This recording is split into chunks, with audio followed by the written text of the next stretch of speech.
Welcome back to Kansas Speedway as the sun begins to set on this mile-and-a-half racetrack. Plenty of storylines that we're going to have to keep our eyes on tonight. One of those being early handling issues. As the sun sets and the moon rises, we've got to make sure that the handling will be there for these trucks. Will they get loose under the lights? As well as, are the regulars still stronger in Kansas? Can the regulars beat the ringers like Kyle Busch, Joey Logano, and Austin Dillon? Hello, everyone. Alongside Michael Waltrip and Phil Parsons, I'm Rick Allen. The first topic that we've got to talk about is we're racing under the lights for the first time here at Kansas. How will the handling affect the race tonight? Rick, when you talk about racing in the dark, the trucks stick better. But in this case, the front of the truck sticks better, and that means the back end's going to come around. In the last 3 years here, in the first 10 laps, we've seen crashes, carnage, a lot of action early on, and that's exactly what we could see tonight. These guys practiced during the sunlight of the day. They got their trucks as good as they could get them, but things are fixing to change, and you better hang on, baby.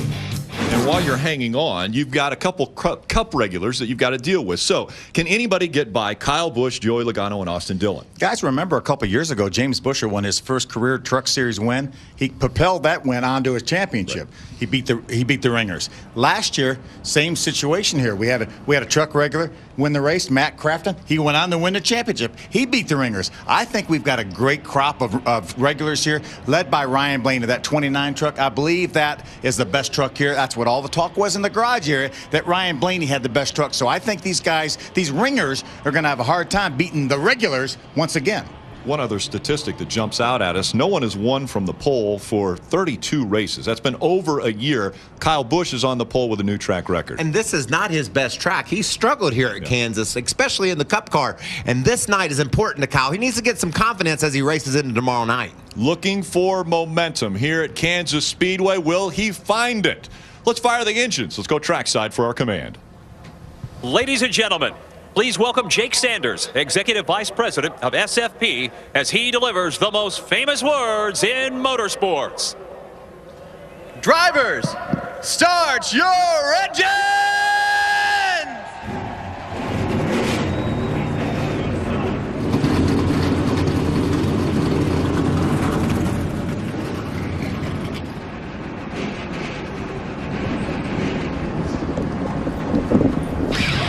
To life on pit road. When we come back, they'll roll around the track. We'll see the green flag as we're about to get underway in Kansas. Back, trucks beginning to roll off of pit road as we're getting ready for 250 miles of excitement at Kansas Speedway. I want to take a look at the particulars of this racetrack and our Camping World track description. This racetrack was reconfigured a couple years ago. Great surface, smooth and fast. You see the progressive banking. We haven't really used the 20-degree banking yet. It's all the way up the top of the racetrack, but hopefully this group's going to widen out here and have some great side-by-side 3-wide races. Yeah, and that's the way this track was designed, Phil. And I heard people in testing say they were beginning to feel that groove come up, so we could see that 2- and 3-wide racing. Great news that just took place this last week from Camping World, and with a very special guest, we go back to Krista Boda. That's right, Rick. Marcus Lemonis, the CEO of Camping World, joining me now. And we can say Camping World for a long time, re-upping the sponsorship until 2022. Okay, Marcus, we knew it was a good fit on paper. At what point did you know this partnership, NASCAR and your company, were lock solid? You know, about 3 years ago, we started talking about what the next generation was going to look like. And when you look into the stands and you talk to some of these young drivers, it's been a great fit for us. And, you know, I'm a businessman first and a race fan second, and it's been great for my business. And you have not just enjoyed, as you said, being a race fan, you have increased your revenue. You guys have 35% more stores. Everything sort of fits between these two. What's amazing to me is we looked at what's happened to our average customer. We're seeing a younger customer. We've opened up 40 stores since we started this sponsorship. Our business is up. And I think it's a lot because of these NASCAR fans. So I'm grateful, and I needed to pay it forward and come back for another 7-8 years. We love it. 2022 is going to be the Camping World Truck Series. And as Marcus talked about all those stores, that means there is a Camping World near you. So we thank Marcus, we thank the fans for making this partnership work. Rick? And Krista, every infield and every field outside of a racetrack is filled with campers, and so a perfect fit for us. Take a look at our starting lineup. Kyle Busch, Ryan Blaney making up row number 1. As we mentioned before, no one has won from the pole in over 32 races, over a year in this Truck Series. Yeah, great qualifying effort by those guys in the second row, Sauter and Eichler. Joey Logano, another driver that has not won in the Truck Series, still looking for his first win. Austin Dillon's going to be really strong. He won last year at Eldora. He's got a great truck here in Kansas.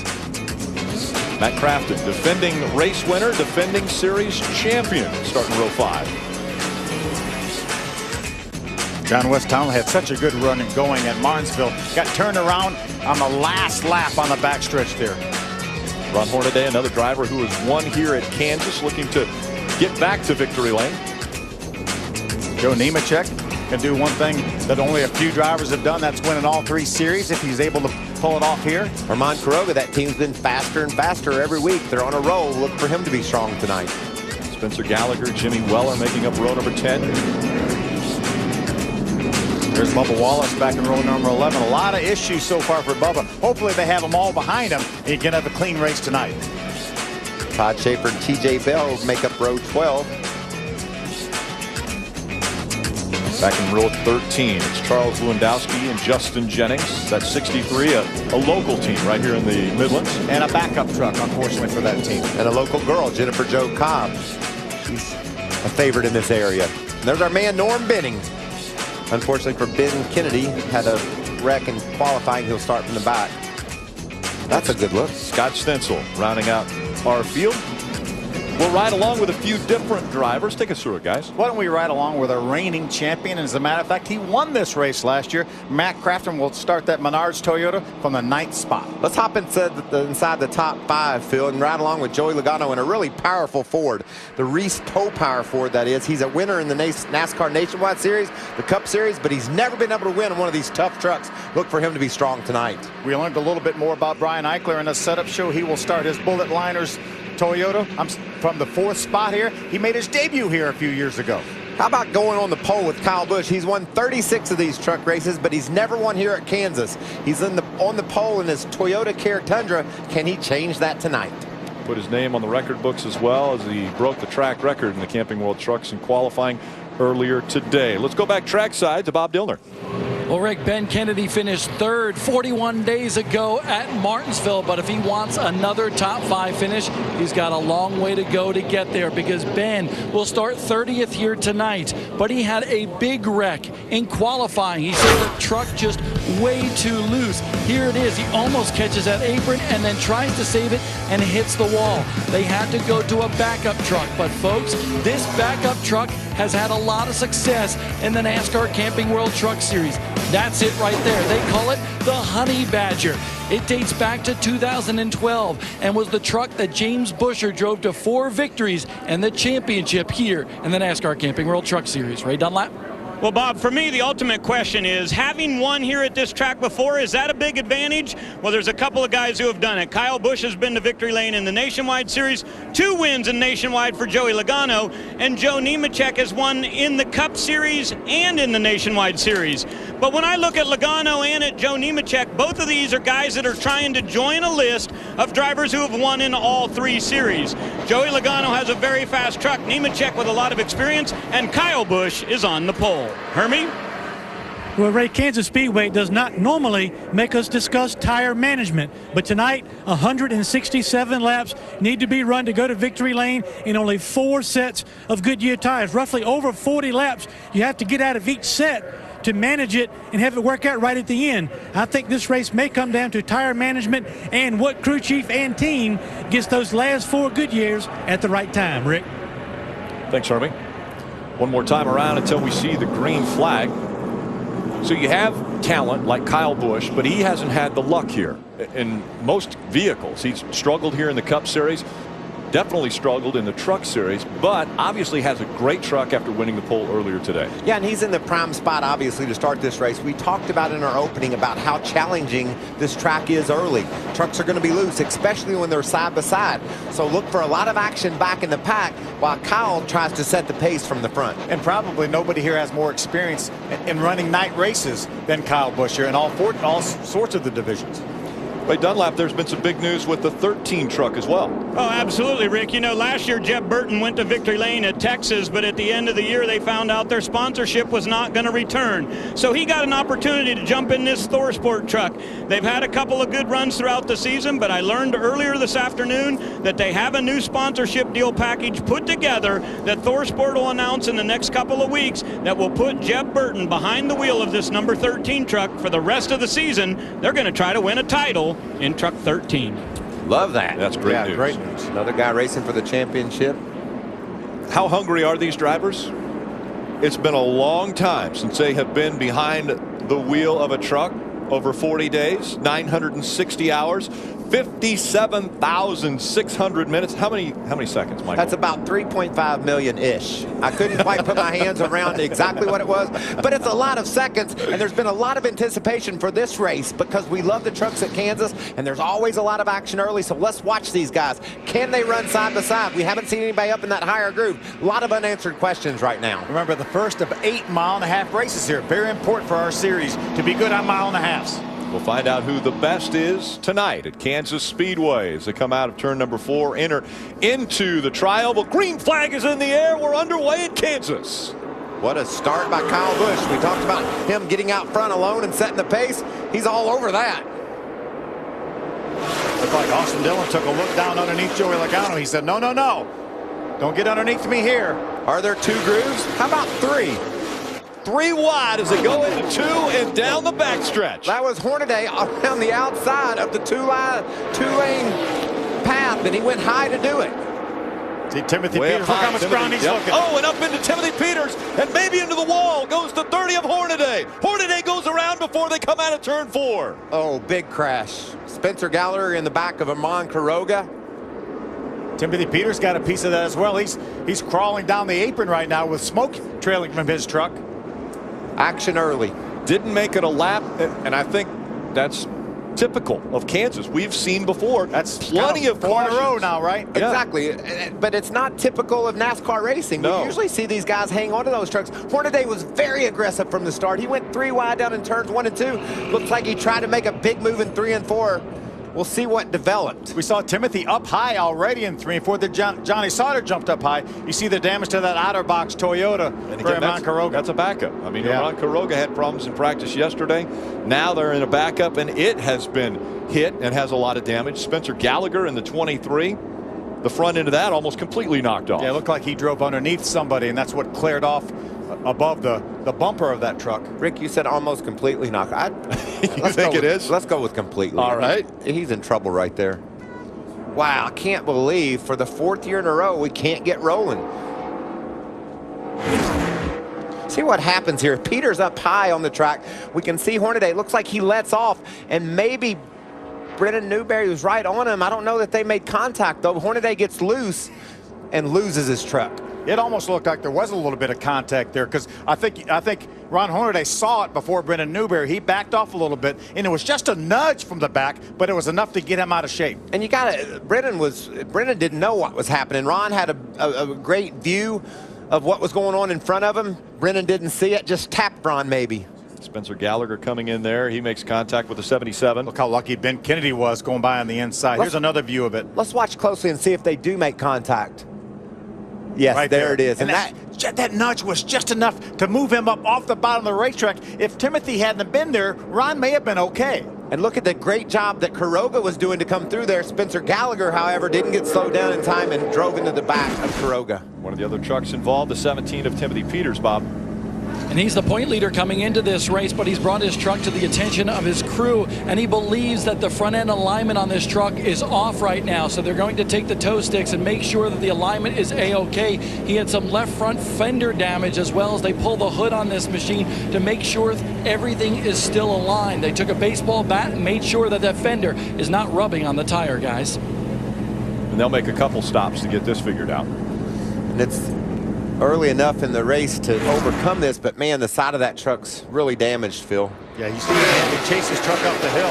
Hornaday, after that nudge from Newberry, ran up into the 17 of Timothy Peters, and as you mentioned, Spencer Gallagher was the last one on the scene there and made some pretty hard contact. And look at Quiroga just slipping by Hornaday, but yet the contact from behind. Great camera work, guys. That's some action right there. So the first caution comes out before we complete our first lap in the third race of the 2014 season for the NASCAR Camping World Truck Series. We're continuing on pit road for Ron Hornaday, as well as the 17 of Timothy Peters. Zerman Quiroga also involved. And let's go to Ray Dunlap, who's in that 35th. Well, thank you, Rick. You know, Ron Hornaday finished 5th at Daytona and 9th at Martinsville. That gets him into 5th place in points, just 6 out. So it's very important that they get this truck. He can drive it. The left rear quarter has a lot of damage there, and they're very worried about getting the clearance on the tire. It does appear, though, they'll be able to put fuel in this Rheem Chevrolet. Bob Dillner? Timothy Peters just brought his truck back down pit road, and he believes by just going around the racetrack under caution that they may have some suspension damage to the left front there. So that team is analyzing the situation, making sure everything is straight and everything is as close as to where it needs to be, so Timothy can continue as the point leader here in the Camping World Truck Series. That left side damage is probably a bit of a concern. I believe I do something with that side skirt. But, man, if his suspension isn't messed up, he's got an okay truck, I think. I think he got loose and had to chase it up the hill. That's why he's up there. And then Hornaday gets run into from behind by Brendan Newberry. Just gets him out of shape enough. He needs some extra room, but unfortunately, Timothy was there.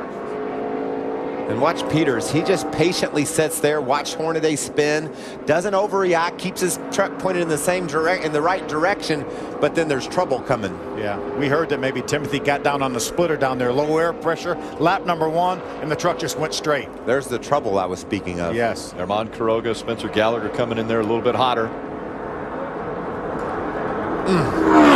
How would you like to wait 3,500,000 seconds to race a race again, and you don't even make one lap and you're torn up, or you have those issues? That's our point leader right there. Only about 20 seconds. And this is bad. Hard left turn into the garage from Timothy Peters. Then he is indeed correct. Something got into that left front tire, and you could see it didn't exactly look right and caused some damage on the suspension. So his race, like you said, Phil, lasted about 20 seconds after waiting all those seconds to race. So up front, it's still Kyle Busch and Ryan Blaney, Ryan Eichler, Joey Logano, and Jeb Burton. They are your top 5 as we get ready to go back to green flag racing. We have some Brad Keselowski trucks lined up on the outside. Now, remember, still pretty narrow groove down there. We'll see if these guys can get hooked up. We weren't sure if we were going to see 2 wide racing. We saw 3 wide in the first turn. 1 turn. That's all it took. Hornaday was out there 3 wide. Kyle got a great start on the initial start. We'll see if he can hold off those strong Fords on the outside. Those guys were really fast in practice, Phil. Dead even here at the start-finish line on this restart. It's a great start by Ryan Blaney. This is when being on the outside is you're a little bit more comfortable out there. You've got the air to lean against. Kyle Busch doesn't have that because he's got another truck right beside him. He's got a push too from behind. There's some tense times for those trucks down on the inside. Can they keep them going straight? You see Eichler a little bit sideways there. Slid up the racetrack. Joey Logano had to give him a little bit of room now, as the Brad Keselowski Racing duo are running 2nd and 3rd now, chasing after Kyle Busch. How about Crafton making it 3 wide here? Whoa, Eichler way up the racetrack. Brian Eichler trying to hang on to it. That's 7 high into the lighter gray area of the racetrack. A little bit too high as we see Johnny Sauter also trying to catch it when he came out of 2. That was good to see, though, that Brian Eichler was able to maintain some semblance of speed. We got another spinner off of 2. Around goes 0-8 of Todd Schaefer. Can Todd get going again? The caution's not out yet. The 7 also into the wall. That's Brian Eichler. You see, it's as though the drive shaft came out of the back of that thing. You know, I wonder if he had debris on his tires, Michael, from being up there high and down at 1 and 2. Got down to 3, expected that truck to stick, and it didn't. He had a rough start. He was sideways a couple of times, got slid up the hill and then into the outside wall. Fighting for the 4th position was Brian Eichler, and hard into the wall. A lot of damage to the right side of that truck, and we saw a big piece of metal, looked like a drive shaft, came off of it. It might have been a bumper bar. It might have been the rear bumper bar, too. Looks like he's able to keep going. Certainly wouldn't be able to do that without a drive shaft. Although it sounds like he's got some problems under there, doesn't he? He definitely does. Take another look. That's Todd Schaefer spinning off of turn 2. And these were 2 separate incidents. Yeah, the big contact was down in 3 and 4. Like Phil said, Eichler was up high in 1 and 2. Got to figure it made his truck really difficult to drive when he got down to 3. See if we can zero in on exactly what happened to Eichler. Again, that's Todd Schaefer in the 08. The 7 of Brian Eichler. He has issues at the other end of the racetrack. Back in comes around, hard into the wall. That thing snapped quick, didn't it? Yep, bumper bar that came out of the back. He was on the outside, and Johnny Sauter got a little bit loose up there. Normally, we see the truck on the inside get really loose, but let's ride along with him. That's a very aggressive, Phil. You can hear him on the gas hard. That's coming off for the lap before with a 19 of Joey Logano on his outside. So we know the truck's a little bit free right now. Going back into 3 here.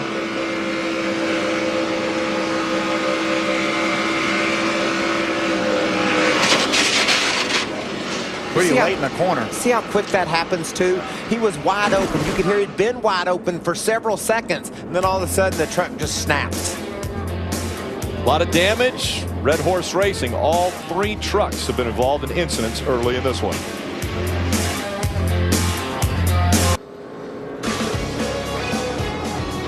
Welcome back. Already, our second caution has come out.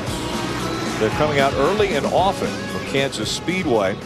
Involved in this incident was 17 of Timothy Peters. Let's go to Hermie Sadler for an update. 17 truck is just leaving the garage area. I talked to Marcus Richmond, the crew chief. They know something has been on the suspension because the toe end was way out, so they fixed the toe as close as they could. Also a lot of damage to the left side of that truck, and also a big concern, the crush panel that keeps the engine compartment separated from the driver compartment. A lot of repairs to the 17 in that area, and also you can see his teammate Brian Eichler also in the garage trying to make repairs to another damaged Red Horse Racing truck. I don't believe they're going to fix that truck. No, sure doesn't look like it. Not tonight. Maybe not ever. There's been a lot of bad luck with Red Horse Racing here at Kansas. Bob Dillner.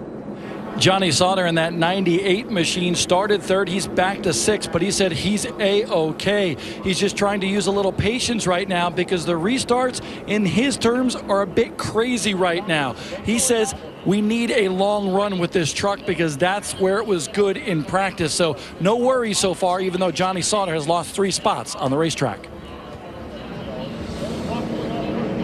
So they continue to clean up the racetrack from this most recent incident. While they do that, let's go to Los Angeles and Alan Massagill for a Fox Sports 1 update. We're about to try it again as they come through the tri-oval. Green flag back in the air. Another great start by Ryan Blaney. He's going to hold Kyle Busch to that inside lane as they get down to turn 1. In fact, Matt Crafton pushes Blaney ahead of Busch. We'll see if he can hang on to it in that higher line. Kyle Busch down on the bottom, Ryan Blaney up top. Going down the backstretch side by side. I think we have 2 lanes. We don't have 2.5, but we have 2 side by side for the lead. Ryan Blaney continuing. Keep that nose out in front of the 51. A little bit loose there for Kyle Busch. He has to check up. Will that allow Ryan Blaney to lead a lap here in Kansas? Kyle says, I don't think so, Rick. Look at that pack. Very close. Kyle all the way down to the apron. Still your race leader as they go into turn 1. We have 4 trucks down below the white line on the apron. Do they not know we've been wrecking already? Up the racetrack goes the 51 just in front of that 29. That opens the door for the 19 now. 19 of Joey Logano will take the lead away from Kyle Busch. How about Sauter driving up to 3rd? What action we're seeing from these truckers. Can he hang on? Here comes Kyle once again. A very strong truck. Logano down to the apron. Kyle Busch chases him down there. Joey Logano leads that lap. By all of 8 1/1000ths of a second, Rick. That's about 2 foot. Can you believe how aggressive these guys are running here? God, this is a 167 lap race. They got aggressive from the very first lap as we didn't even get to the start-finish line before the first caution, and they're sticking to it. Joey Logano on the bottom of the track trying to take the spot back away from Kyle Busch. Kyle hanging tough on the outside. There's definitely an outside groove there, Michael. There is, and that's great to see. We're early in the going, and they're already running 2, even 3 wide, so be some great action tonight. At that time, they were separated by 1 1,000th of a second at the start-finish line. That's pretty close. How persistent is Kyle Busch? He said, I'll take the lead. I tried it on the inside. I'll try it on the outside. Ryan Blaney dropped back a couple spots. Now he's going to fall potentially out of the top 5 as the 20 of Austin Dillon makes the move up in front of the 88 of Matt Crafton. Nice 3-wide pass by Austin Dillon, that 20 truck. I just got to tell you how hard this is to do. We're seeing trucks just spin out. When you go down 3 wide on the bottom, that's just real difficult. And these guys are making it look like it's easy. Ryan Blaney running a little bit higher line. Maybe learned something from Kyle Busch. Kyle's been making that little bit higher line work for him. And the 13 of Jeff Burton all over the tailgate of that 29 truck. Austin Dillon again moving toward the front, Ray. Rick, he started back in 7th, has gotten up to 4th, but his first couple laps here were very, very interesting. He came on the radio and said, guys, I went way wide down in turn number 2 because my water bottle fell out of its container and was obstructing my arm. He said, I was really close to crashing this thing. He took the water bottle, threw it on the floor, and now he's on his way to the front. He's going to battle with Johnny Sauter for 3rd. Hermie? A disappointed Brian Eichler in the garage, a lot of damage to your bullet liner truck. What happened? It's 3 wide. It's pretty wild out there, but we had a really good weekend going for us. And my mistake is got there in the top groove, got loose. Went back down 3 and 4. Happened again, and just not a good night for us. Brian Eichler done for the night. Rick? Thanks, Hermie. It's tough when you don't get many opportunities, Phil, and you feel like you've got a great truck and you want to get all you can get. You see the way these guys race, and Brian just stepped over the edge and lost his truck. And how anxious are these guys here? We've had 2 races in 76 days. 78 days. I'm really impressed with the 20 truck of Austin Dillon early in the going. He's been able to really hang with these leaders. We talked about Logano. We knew he'd be strong. Kyle Busch, obviously. But the real surprise early in the going is how stout the 20 is of Austin Dillon riding along in that 3rd spot, right there with our leaders. With the cautions, it seems as though the restarts have become even more important. And the last restart that we had, watch how Kyle Busch maneuvers his truck around, trying to figure out how he can stay in front of the 29, and while he's doing it, the 19 takes advantage of it. Yeah, he ran the 29 of Ryan Blaney up the hill, lost all of Blaney's momentum, and look what happens when you lose a little momentum. Here comes the whole world, it seems. We had 2 wide trucks down below the white line in the trioval. We talked about how the regulars had to battle the ringers here. Right now, ringers 1, 2, 3. 1, 2, 3. Kyle Busch, Joey Logano, Austin Dillon running 1, 2, 3. Here's a good side-by-side battle. Taylor Mawson back in the series. Good to have him back. Outer Wall, great sponsor on board that Chevrolet. Racing with Bubba Wallace in the 54. Remember, Bubba had to start all the way from the back. And he's already driven inside the top 10. Phil, that pass was for the 9th spot. So Bubba's obviously really fast, pulling up on the back of Joey Coulter to challenge for that 8th spot. They had an issue in the qualifying and had to do some changes to that truck, and so that's why they had to start in the back of this field. Actually had that fan come loose and it went through his oil cooler, so he had an oil leak. They had to change the radiator and the oil cooler. That necessitated him going to the back of the pack for the start, but as Michael said, he's made his way well up into the top 10. Now green flag racing as they go by Norm Benning in the 57. Norm ran over a piece of metal early in the race. He's on pit road working on his truck. Looks like maybe it's causing some problems. Look how fast those leaders go by those lap trucks. These guys are setting a torrid pace early in the going. And we mentioned the tires becoming an issue. You only have 4 sets of tires for the evening. That started with qualifying earlier today and through the checkered flag. So do you have to be cautious of that, or are these tires going to last long enough to go through a fuel stop? Have you seen anything that makes you think anyone's being cautious? This has been the most crazy start of the race ever. I think they've got a lot of confidence in these Goodyear tires that they're going to hold up through a full run. Trouble with Bubba Wallace. Bubba Wallace having issues. We saw him down below the white line on the apron just moments ago. And he's slow on the track, probably going to be heading to pit road this time by. What a tough weekend it's been for Bubba Wallace. Man. He was running in the 9th spot. And down onto pit road he goes. He'll take that 54 to the attention of his crew. Got to be a tire 230 on water. I don't know how those two could be related. So while he's on pit road, his boss Kyle Busch still out in front of the field. Bob, what's going on with the 54? Bubba Wallace was okay playing this race cautiously, and then he felt a vibration. So the team brought him down pit road, right side tires right now to be a 4-tire stop because they believe they had a tire going down on this 54 truck. Not a great pit stop there. Took a little extra time. He's down a lap. If he can just remain one lap down, he'll have a chance. It looks like he'll be able to do just that. I hope he got it slowed down. It looked like on his entry to pit road, he was fast in that first segment. Pit road speed 45 miles an hour. Very difficult to check up under green flag conditions when you're in a hurry trying to get to your crew. Right along with Joey Logano. I know these guys are running some fast laps. They're running within 3 or 4 tenths of a second of what our pole was, which was a new track record. And the truck in third spot, Austin Dillon, he was the fastest of those 3 leaders last time by. So a lot of parity and a lot of speed at the front of the field. Brad Keselowski keeping track of his trucks from the top, one of the haulers in the infield. Brad certainly cares about this truck series team he's created here, and he's going to be in that 19 truck next week at Charlotte. So. And what's surprising about Brad Keselowski is this is really where his NASCAR career started, was in the trucks, but he's made leaps and bounds of success in this sport by winning a nationwide championship, winning a cup championship, but he's never won a truck race.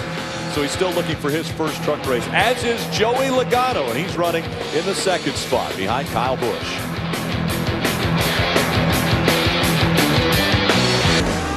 This may surprise you, but we're under caution for the 3rd time tonight.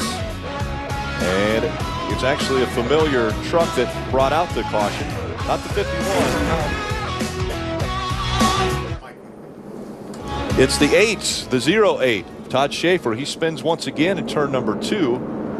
Does a nice job keeping that truck out of the outside wall. Yeah, you don't usually spin one that far out of control, and not only not hit the wall, he kept it going in the right direction. Yeah. So heck of a save. This is a timely caution though, Phil.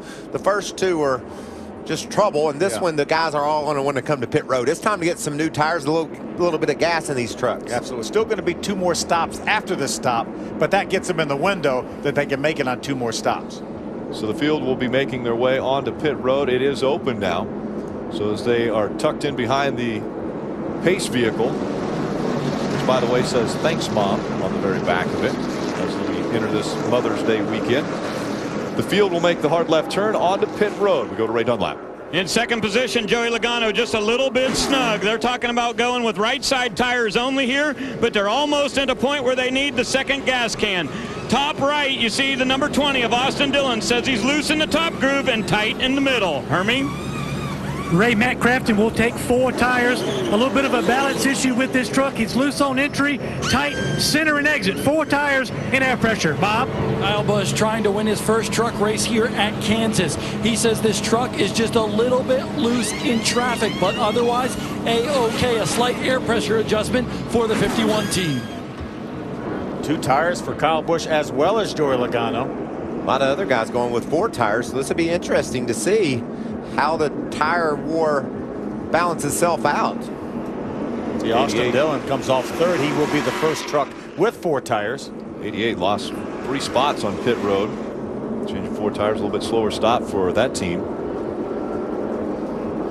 Ryan Blaney's guys gained a couple spots here. Take a look at the right front here. He's having trouble getting that tire off. It looks like Michael finally get the tire off.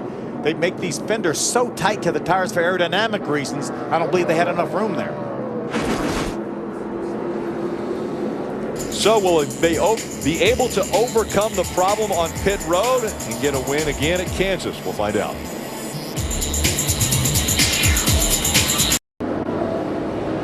Welcome back under the lights in Kansas Speedway for race number 3 of the SFP 250 for the Camping World Truck Series. Let's go to Bob Dillner.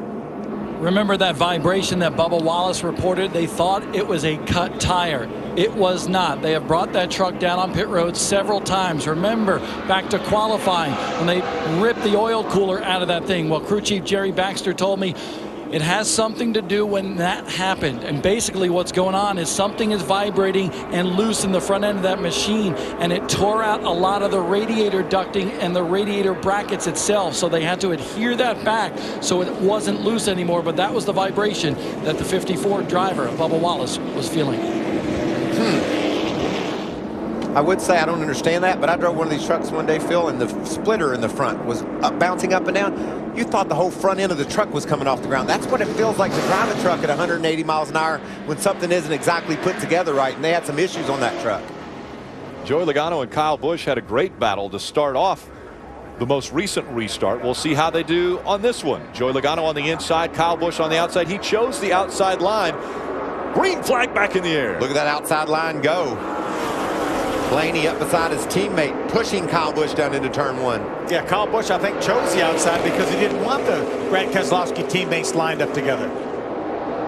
Now here comes Joey Logano once again on the bottom of the racetrack, trying to hold off his teammate for the second spot. That's a snarling pack, isn't it? Look at him fanning out 2 and 3 wide down into turn 3. Johnny Sauter jumped all the way to the bottom of the racetrack, trying to gain some track position. What about Jeb Burton forcing his way up to the 3rd spot? Power move by Jeb Burton. Got the big win at Texas last year on the mile and a half, so he can get it done on these big tracks. Great news that truck will be around all year long, too. 2 and 3 wide once again after the restart. There is nowhere to hide, Rick. These guys are on it. Doesn't matter whether you're running 1st or 15th. You got somebody all over you. So out in front, it's Kyle Busch once again. Joey Logano runs 2nd. Jeb Burton is 3rd.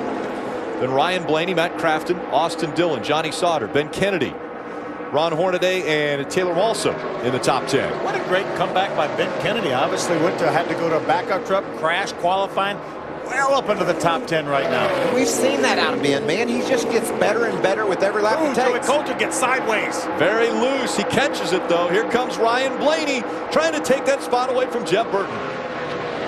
He's going to get that spot, and his teammate just up in the 2nd spot. He's all over our leader, Kyle Busch. So we saw Brad Keselowski down in the garage area watching his trucks. He's got to be really happy with what he sees. Got a battle for the lead. He got down on the inside of Kyle Busch. Couldn't quite get there, did Joey Logano, but he's all over Kyle.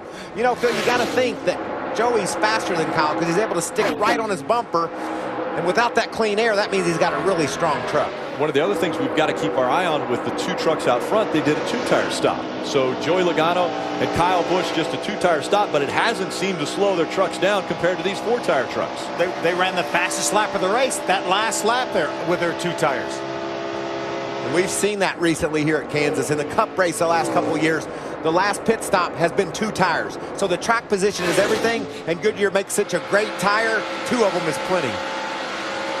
Joey Logano continuing to chase after his Cup brethren of Kyle Busch just out in front of him. Just eases off the throttle ever so slightly. Never gets clear out of it. Probably comes back to about 60-70% is all. Way up the track goes the 30 of Ron Hornaday. That allows the 5 of John West Townley to also get by him. Ron's struggling. He's been sideways a couple of times and held onto that truck. Phil, you think that damage to the left rear could be causing him any aerodynamic handling issues? It would not surprise me. Ray, what are they talking about down there? Well, Hornaday says he's loose middle off, and it gets worse and worse as they go in the run. And he said if he's behind somebody right up tight, it's wrecking loose. So I think absolutely aerodynamics playing a part on that Rheem Chevrolet. He's lost a couple spots since the drop of the green flag once again. John West Townley's they've been able to get by him. Taylor Walsall in the 32's up in front of him. There's Austin Dillon in the 20 trying to get by Jeb Burton to break back into the top 4. Austin Dillon awfully good on mile and a half in the Truck Series as well as the Nationwide Series. His 2 Nationwide wins in his career both came at Kentucky on a mile and a half. Austin Dillon winning the championship in the Camping World Truck Series, moving up into the Nationwide Series, also capturing a championship there, and now has made the move up into the Cup Series now. Just in front of Austin Dillon, though, is the 13 of Jeb Burton. Bob Dillner. Jeb Burton running really well in the top 5 right there, but you take a look at that.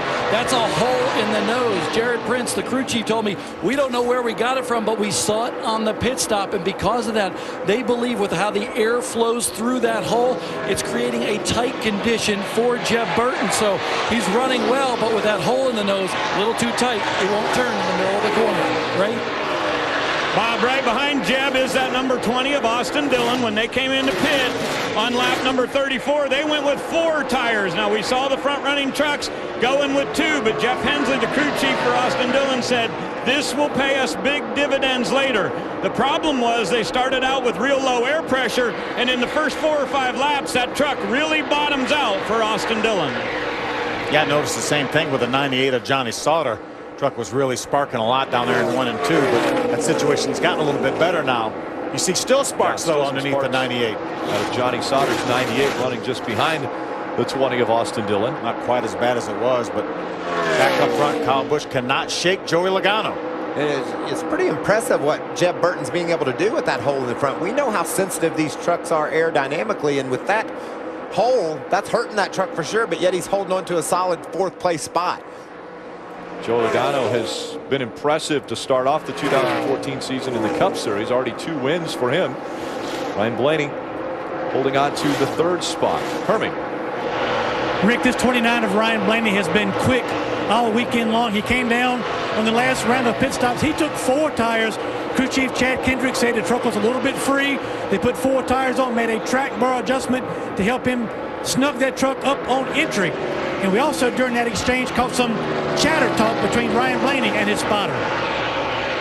Kyle sent a message down here about lap 3 after the restart. He appreciates the honesty off there, too, over there, not wrecking both you guys. He got loose, and you gave him some room. He wanted to say thank you. I give people breaks. That's how you Cup drivers are. Caution on the racetrack. Wow, Jimmy Weller in the 07. 4th caution has come out, and again an incident with the 07 of Jimmy Weller. He was running in the 19th spot. I don't think we'll see any of our front-running trucks on pit road here. They were just on pit road back on lap number 35. Just completing lap 49. So Weller gets loose, laid up off turn 2, and it just went into the outside wall. Saw the 08 also having issues with the 2nd turn. Phil, if you're Jeb Burton and you've got that hole in the nose this early in the race, do you give up that track position, put a patch on that thing so you're ready to go later? I don't think so. He's able to maintain that 4th spot right now. I think wait till your regular pit stop. Next time we come in, get a little patch ready for that thing and have the tire carrier run back and get the barrel bound, whatever, put it on there, not lose that much track position. I think you're right. That can be made under a routine pit stop as they transition from the right side back to the left. So may even just do 2 tires in order to give them time to do that. Ryan Blaney has had an interesting career. The 20-year-old out of High Point, North Carolina. Father, Dave, has been involved in racing for quite some time, where Ryan Blaney has been going to racetracks, not only as a spectator, but also at a young age behind the wheel, and had extreme amount of success. Was able to get to victory lane in the Camping World Truck Series early in his career, as well as the Nationwide Series. He's got some pretty good shoes in front of him as far as his father and somebody to look up to in Dave Blaney. Got a win in the K&N Series out in Phoenix. Qualified for the race here tomorrow night in the Cup Series. Hey, they're coming to pit road, Phil. Ray Dunlap. Joey Logano is here in his Reese Tow Power Ford. He said, you know what, I'm still a little bit snug. They wanted to tear off on the windshield. They plug in a little bit of Sunoco fuel there. They go to work on the right sides, and originally they thought about doing lefts only. Joey said, that's not a good plan. Let's do something different than everybody else. 4 tires right here on lap 51. And they struggled to get that right front tire off. They couldn't get it out from underneath the wheel well. I saw with the 88 of Matt Crafton. I like this, guys. We're mixing things up. We're going to change it up. That means the 19 is going to start a little bit further back in the field. We'll see how well he's able to make his way toward the front.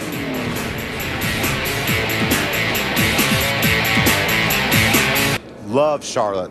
Love the All-Star race. Love the way these guys just throw it all out there and don't worry what comes back. 10 Days of Thunder, and guess what kicks that off that first day?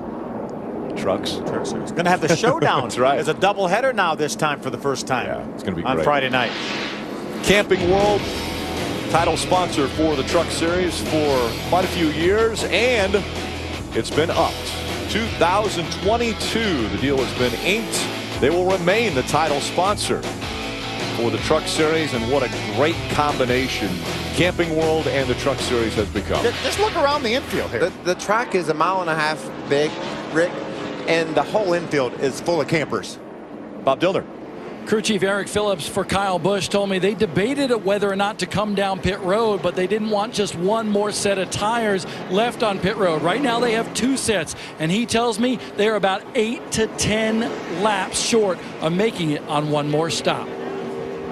They're going to need a few caution laps then. Yeah, there'd be an outside chance with enough caution laps they could do it.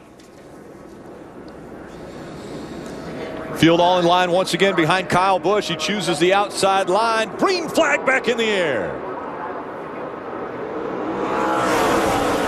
Ryan Blaney down on the inside, hung with Kyle on that start. We saw the outside line get the break last time. Hugging that wide line, Ryan Blaney trying to get the advantage as they work through 1 and 2. Dead even at the exit of 2. 3 wide back there off of turn 2. Austin Dillon trying to figure out if he can help that 51 along, trying to get him by the 29 of Ryan Blaney, but now he drops back and he'll have his hands full fighting for 3rd. Johnny Sauter, Matt Kraft, and the 98-88 teammates battling side by side for the 5th spot. And the 13 Burton's up there as well. So all 3 of Thor Sports trucks running side by side. They were 3 wide, as a matter of fact, entering turn 1. And here comes Joey Logano, and around goes John West Townley right in front of him. Hornaday's around with some contact from Ben Kennedy, his teammate. That's a lot of contact from the front of Kennedy's truck. You can see the damage there on the inside. And Ron gets spun around again. I think that was in the aftermath of John West getting into the wall. Whew. Ron's truck looks about like it did from the first deal. These restarts are hair-raising. I mean, it makes me nervous just knowing how hard this is for these guys to run that close together, and how difficult it is to hang on to your truck. We saw John West Townley not be able to hang on to his. Ben Kennedy having what looked like a very impressive run tonight.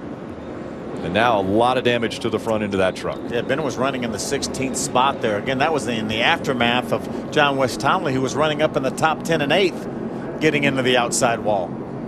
Ben Kennedy had an issue in qualifying earlier. Had to bring out a backup truck. He was working his way from the back of the field up toward the front, looking very solid, and then this happens. Great cause on that truck, too, fighting Lou Gehrig's disease. See John West down on the bottom of the racetrack. He's down underneath Taylor Mawson. Jits gets loose. Loses control of that Zaxby's Toyota. And you could see there. Looked like Ron might have had a little help getting turned around at exit of 2. He moved down the racetrack to give John West some room. Looked like maybe the 99 of Brian Silas runs into Hornaday, and then Ben, with nowhere to go, runs into Hornaday. Yep. See John West, see him get loose down there in the bottom. Just a bobble, and then it's away it goes and into the outside wall. All that smoke and the guys closing from behind, it's just very little time to react. Well, there's just no margin for error here. When these trucks get the least bit loose, around they go. They just run so hard, Phil. You got to run these things almost wide open, and when they get out of control, they're gone. Hermie Sadler.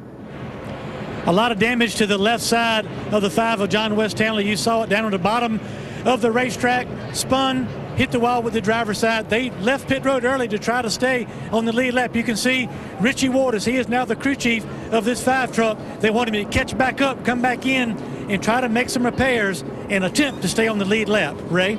Similar story for Ron Hornaday and his Ream Silverado. They're going to hang 4 tires on this thing and try to get him back into contention. They continue to struggle with that left rear a little bit, keeping the fender clearance away from that tire. So they're going to check on this thing, all 4 corners. Hornaday says his truck is really, really out of control when he's in tight traffic. It looks like most of them are, Ray. A lot of out of control early in this race as we've completed 57 of the 167 scheduled laps.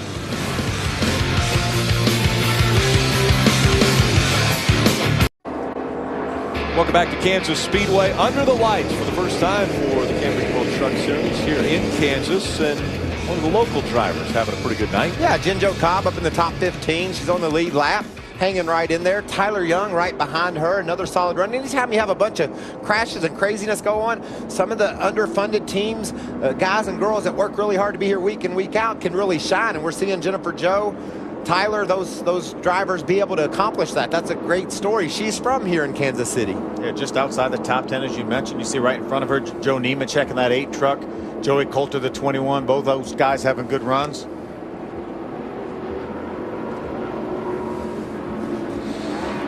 I think we mentioned this right before the race started. Hold on, baby. It's loose under the lights. Hold on, baby. And we have seen that since really the drop of the green flag. Couldn't complete our first lap.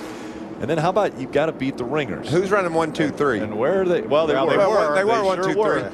And now it's 1 and 3. And the other ringer, Joe Logano, has been to pit road, so he'll resurface in that top 3 too. So can they beat the ringers, Phil? Well, it doesn't look like it tonight, does it? See what Ryan Blaney can do here on this restart in that 29 truck. I think he's our best chance for a regular to beat a ringer. But he's becoming a ringer, isn't he? Pretty quickly. He's running tomorrow night. Right. Look at that start he got too. He's able to edge ahead of Kyle Busch. Side by side, they work their way back into turn number 1. 3 wide, Phil. Joey Logano making a move there on the inside of Taylor Malsom in that 32 truck. Logano's on his way back towards the top 5. His teammate is battling very well right now with Kyle Busch. Ryan Blaney on the inside of Kyle Busch. And now Kyle Busch using that outside line to work through 3 and 4. He'll take the advantage as they come out back to the start-finish line. Great side-by-side battle. Austin Dillon, that white number 20 truck on the inside of Matt Crafton in the 88. I think Kyle likes that second line there a little bit. That's good to see. That means as this race wears on, there's going to be more and more options for these truckers to venture into the corner and try to find some fresh pavement, make a pass, make a move. A little more banking up there. It's progressive banking. Starts at 17 degrees down by the white line, works its way all the way up to 20 degrees up by the wall. We just didn't have any rubber up there. That's why those guys weren't running up there. Remember I said it wouldn't be long before this Logano guy would be back in that top 3. Look at this move. Down to the inside. Had desires to take away that 3rd spot. Now he moves up into the 4th position behind Austin Dillon. He's got a fast truck, that 19 truck. Ray Dunlap. Guys, just went down to the 20 pits to check and see what their tire situation was. They've got stickers up against the wall for the next round of pit stops. I asked Jeff Hensley why he didn't scuff them. He said, we were struggling with our chassis so much in practice, we ran out of time. The guys would love to scuff the tires, put 1 or 2 laps on them to make sure there was no issues. They didn't get that opportunity, but I believe they'll put the stickers on, and then if there's another caution late in the race, they may come in for fuel only to try to keep that track position in the top 5. I'm just really impressed with this top 5, Phil, and the race at the front of the pack. Kyle Busch can't drive away from these guys.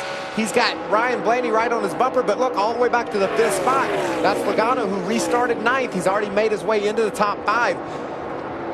And remember, Matt Crafton had an issue on pit road earlier. We were wondering if he'd be able to overcome that. Well, he has. He's up into the 3rd spot now. Now the battle is for 4th. Joey Logano to the inside of Austin Dillon, and it wasn't much of a battle. Yeah, that 19 truck is very, very fast right now. Remember, he's got a few less laps on his tires than all the trucks he's racing around right now. Let's see if he can make his way up there and battle that 51 of Kyle Busch. I think he's on his way, Phil. Last time by, he had the fastest lap prior to making that pass on Dillon. So that's a fast truck right now. Able to hug the white line. He stays very low through the turns. Kyle Busch has seemed to favor the higher line, finding some speed up there in that 2nd groove. Also running the same line, the 88 of Matt Crafton. We'll see what Logano is able to do once he gets to the back bumper of Crafton. If Crafton hugs that white line, Logano will have to venture off of it to get by. Uh-oh. Looks like Brennan Newberry's been into that outside wall. A lot of damage to that truck. Smoke coming out of the right side where there's some tire rub taking place on that right front wheel well. He was running in the 9th spot. Watch now. Watch on exit. Gets a little bit wide. Oh. See Bubba, the 54, giving him plenty of room. A lot of damage to that 9 truck, though. I believe I'd get to pit road if I was him, Phil. Battle for third. Let's see where Crafton goes. He's going to stay up high, and that enables the 19 of Joey Logano to take that spot away. Boy, Joey made it look pretty easy there, not having to get out of the throttle all the way. He's marching. Just listen to Matt here. You see about 8,000 RPMs, 8,100. And he's just pedaling a little bit, but when you hear him pedal, that 19 truck gets smaller in his windshield. That's exactly right. Matt barely lets off the gas. That means Joey didn't let off the gas.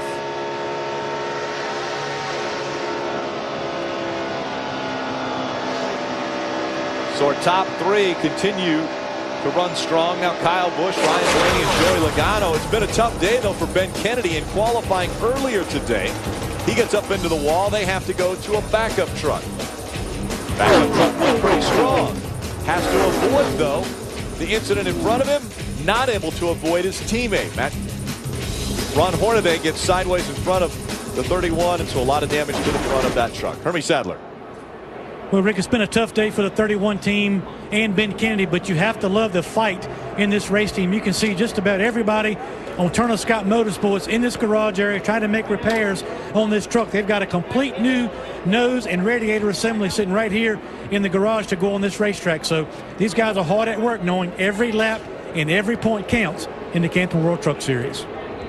Well, we talked about the fact that the 9 truck should come to pit road after that damage. He didn't. Yeah. The tire blew out, and it looked like he hit the wall again, and we're under caution.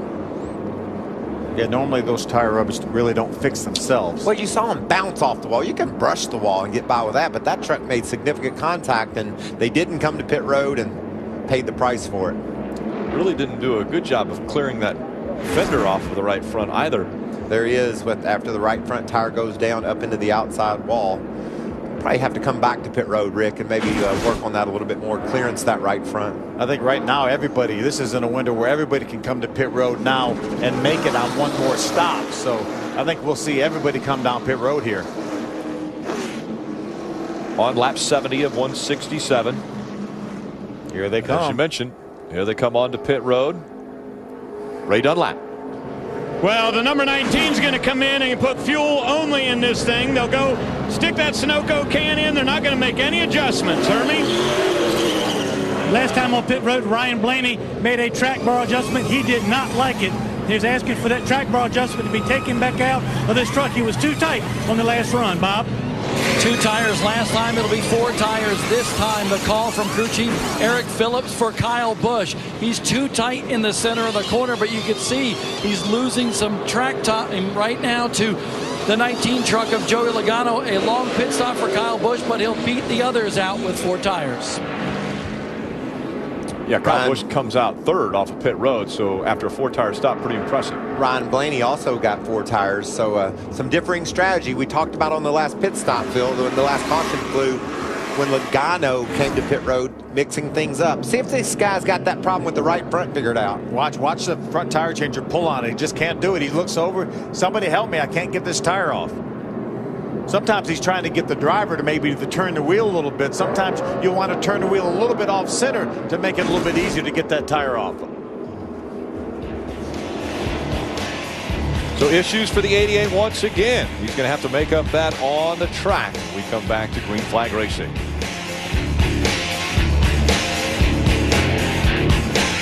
It's going to be a great race tomorrow night. Can't wait to watch these Cup guys battle on this track. We've got an intense battle at the front of this pack for sure. The top 5 nose to tail be the same thing tomorrow night. Bob Dillner. Rick, here's the reason why Kyle Busch had to take 4 tires on that pit stop. This set of tires, this left front, had 70 laps on it from the race itself, 12 from qualifying and 5 from practice. So take a look at that, upwards to 90 laps on this tire, and you can see the cords on the outer edge of this tire. That's why Kyle and the 51 team needed 4 tires. Pretty opportune time for that pit stop, wasn't it? Now we don't have to worry about that anymore. That's right. They can go about 50 laps to get it done. Logano and Austin Dillon. Green flag back in the air. Remember, fuel only on these 2 trucks up front. How about Kyle Busch? Goes to the apron. All the way down to the bottom of the racetrack, trying to take the lead away as they go to turn number 1. Logano now has the line that Kyle Busch has been liking all night long. They're 3 wide behind him, Rick. fighting for position early in this green flag run. Kyle Busch nosing in front of that 19 of Logano. Let's see if Logano can keep the momentum up on the higher line. They're still 3 wide at exit of 4. When they come to the stride, Logano showed as your race leader, and then Kyle Busch is able to get back in front right when they hit the stride. 3 wide, continuing behind him. Unbelievable racing these truckers put on. How about Logano able to pull out in front of Kyle Busch? Strong through 1 and 2. Joey Logano in front of the field at Kansas. Here comes Austin Dillon looking to the inside of that 51 of Kyle Busch. Remember now, Kyle Busch put 4 tires on, so his air pressures are down lower than what Logano's are. We'll see what happens when his air pressures build up to the opportune air pressure. He's already looking to get by that 19. Goes to the high line. He's been good up there all night long. I don't think he's going to wait for those air pressures to come up, Phil. He's already trying to pass Logano back. Guys, can you believe we're not even halfway yet and we're racing like this? We've seen the most intense action ever. Look at Logano just power through the middle of the corner. Saw the 51 of Kyle Busch get right up on his back bumper, then checks up just a bit as the 19 checks out. Watch Jeb Burton now. Oh, and the 9 back into the wall. So Brendan Newberry and that 9 had right side damage. Doesn't look like they got it repaired enough. Blew a tire and back up into the wall. He probably had a tire rub. They may not have clearanced that area enough after his second time getting into the wall. We thought they would come back to pit road and work on it, and must not worked on it enough. So major damage to the right side of that truck after hitting the wall once again and hitting it hard. That'll just about do it there, boys. So the 7th caution has come out from Kansas Speedway. Sparks have been flying since the drop of the green flag.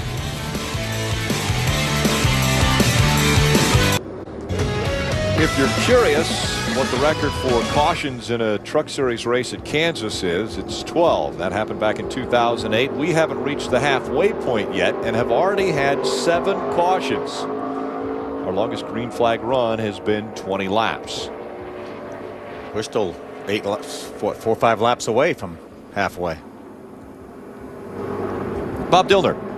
Johnny Sauter running 5th came down pit road.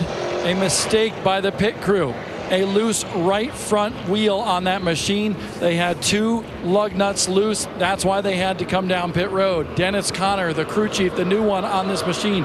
Dennis Conner, 27 victories here as a crew chief in the Camping World Truck Series. Veteran leadership. He's on the line with Johnny Sauter right now, just trying to calm him down a little bit because Johnny felt he had a very good race truck.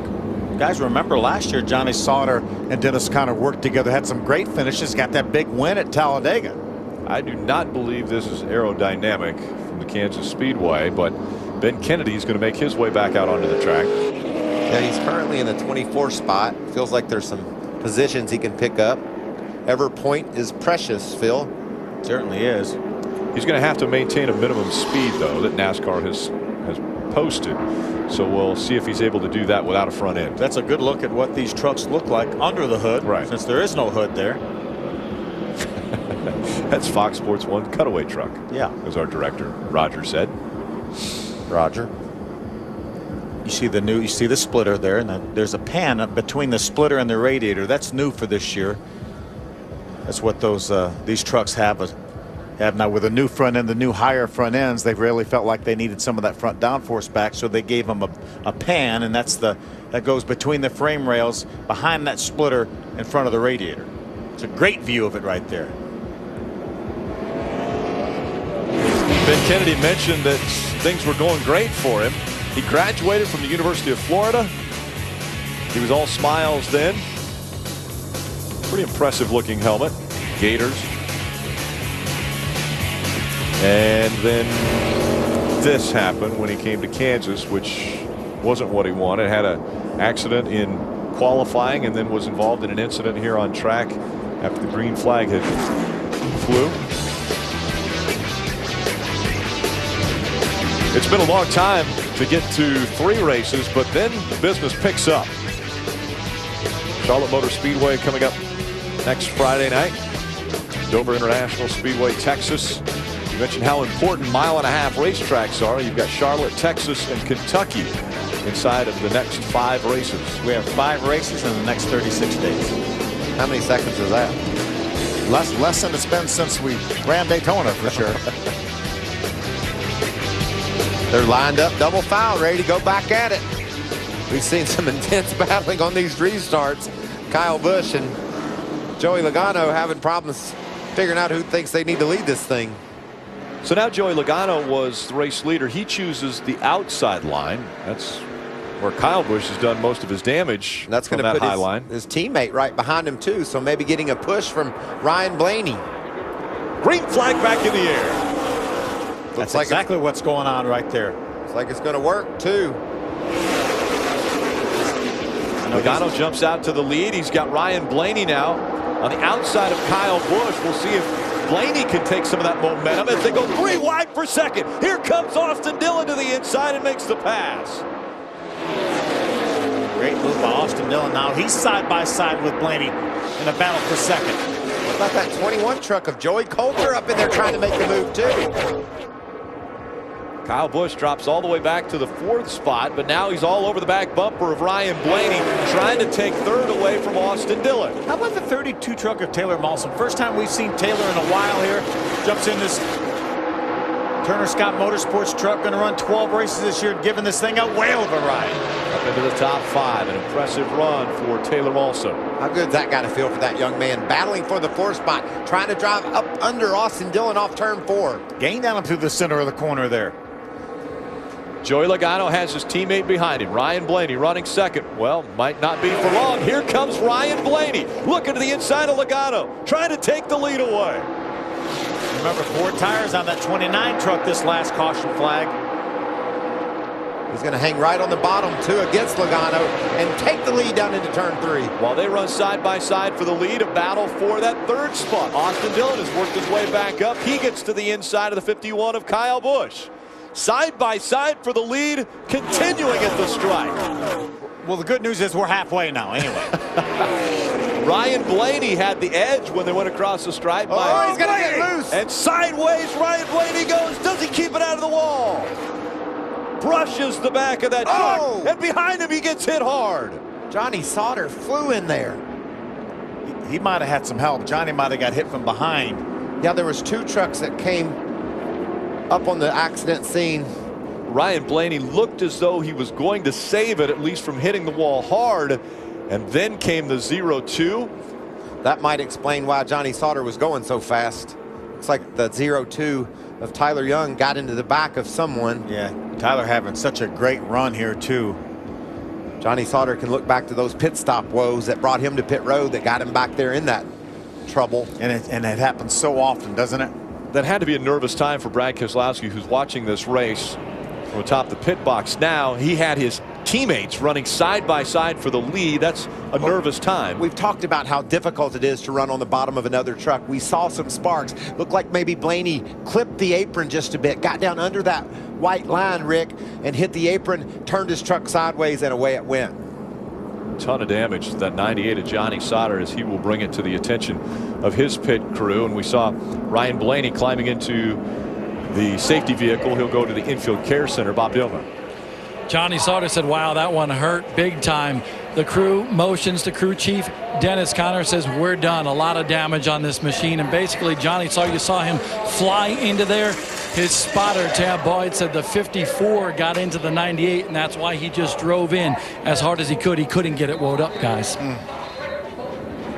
Good to see Tyler Young getting. You see all the damage to the front of that 0-2 truck. Good to see him getting out of there. Some hard hits after what looked as though an easy spin for Ryan Blaney as far as saving it. As you mentioned, he catches the apron up the racetrack. Just enough to upset that truck. That's exactly what caused that. He didn't get sideways underneath his teammate. He just was trying to hug that white line, and he got loose. Great job by Crafton, not getting into the back of the 21 truck of Joey Coulter. As soon as Ryan Blaney gets up there, just kisses the wall with the back of that truck, looks as though he's going to be able to save it, and then in comes the 98 and the 0-2. I think the 98 was playing out and going underneath Ryan Blaney. Ryan was up against the outside wall, and something caused him to turn abruptly towards the outside. And Blaney had that thing saved. I don't believe it would have had enough damage to matter, but you can see Johnny Sauter shoots to the high side. Tyler Young, I'm guessing, got into the back of Sauter and caused Johnny to lose control. Boy, it almost looked like Tyler Young was in the outside wall. He was up higher than Johnny Sauter, but there still may have been contact there, and that's what put the 0-2 on it. There it is right there. Yep. Bam. They made contact down low, and that shot that 98 up the racetrack just with the same intensity as the 0-2 had. I think somebody made contact with a 0-2, and that turned him down into Johnny. Johnny was going to be fine, drive by on the inside and miss everything, and I think somebody got into the 0-2 and turned him into Johnny, and that's what turned Johnny into the outside wall. Whew, man. Yeah, hard right turn there for the 98. Let's slow this thing down and watch behind there. You can see right there, the 0-2 got turned sideways. Was it the 54 Bubba Wallace, maybe? Right there, the black truck of Wallace. Yep. Yep. That tells you how fast these things are going. Did you see how hard that contact was into the outside wall? Hats off to NASCAR for building these safe race trucks. Those guys are able to crash at 150 miles an hour and shake it right off. You can see the damage to the front of the 54 truck on that right front corner there. Right in the headlight area, just inside the headlight area. So Darrell Wallace Jr., Bubba will bring his Toyota Tundra to the attention of his crew. Changing the right side tires, and there's the damage to the 29 of Ryan Blaney. Not the way he wanted his weekend to start after having success making the Cup race for tomorrow night. And now it ends this way after looking as though he's about to save it from this wreck. A couple trucks come in and end his night.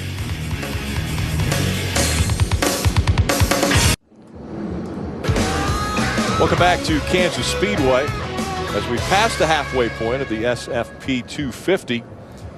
But we haven't done it without quite a few cautions. 8 cautions up to this point. Let's take you back to the start. We didn't get very long before the caution number 1 came out. We didn't even make it a lap, Phil. No. Timothy Peters went high. Hornaday got a little bit of nudge from behind. That turned him up into Timothy Peters, and there's the carnage that came along behind. Then it was Brian Eichler, his turn into the wall. That's 7. A lot of damage to that truck, so that means that all 3 of the Red Horse Racing trucks damaged early in this race. Yeah, tough outing. You see Matt Crafton having trouble on pit road, having trouble getting the right front tire off that 88 truck. And then Bubba Wallace with some damage from practice that they didn't get squared away. He had a bad vibration. That truck in and off the pit road. Flat spotted a tire coming onto pit road, trying to slow it down. They're trying to diagnose what the issue was, what that vibration was on the 54. Some chassis adjustment. John West Townley gets into the outside wall. Ron Hornaday, Ben Kennedy get together, teammates, and looks like a lot of damage to that 31 truck. More issues on pit road for the 88. Still can't get the right front tire off. And they've overcome those problems, Phil. He's currently running in the 6th spot, so they've been able to survive. But check this out. Battling for the lead, Ryan Blaney gets down on the apron of the racetrack, spins around, has his truck pretty much saved. Isn't going to be a problem, but watch. Bam. Trucks get together behind, trying to avoid things. Tyler Young, the 0-2. Johnny Sauter, the 98. There they are right there. Both heading towards Ryan Blaney. Hard hit. And that ends the night for the 29 of Ryan Blaney. And that gets you up to speed with a whole lot of wrecking. So Joey Logano is out in front of the field. As I mentioned, 8 cautions. The record is 12 here at Kansas for the Truck Series. There are 14 trucks still on the lead lap, and we've got a few on pit road now, including Austin Dillon. Ray. Well, guys, keep in mind they had sticker tires left over here. Jeff Hensley said this will play to our factor. They're going to go hang 4 tires on this with a little Sunoco fuel. This gets them in a position to be able to go to the end with 4 fresh ones. We still have 77 laps to go. It's still going to necessitate another pit stop, but it will allow them maybe to only do 2 tires, maybe how about gas and go? Yeah, absolutely. We've seen the tires really hold up well not only wear-wise, but also with speed. You know, you can stay out on tires and put a little gas in your truck, just like you said, Phil, and keep that track position and be fast enough to hopefully win. That truck certainly had the speed in the early going, it looks like, with a minor adjustment or maybe just a different strategy than Kyle Busch and Joey Logano. He could very well win this race. And maybe it's track position. Maybe do fuel only when those guys are putting tires on. Get out front, see what clean air will do for you. After that hard hit, Ryan Blaney was checked and released from the infield care center. Also involved in the incident, the 98 of Johnny Sauter. Bob Dillner.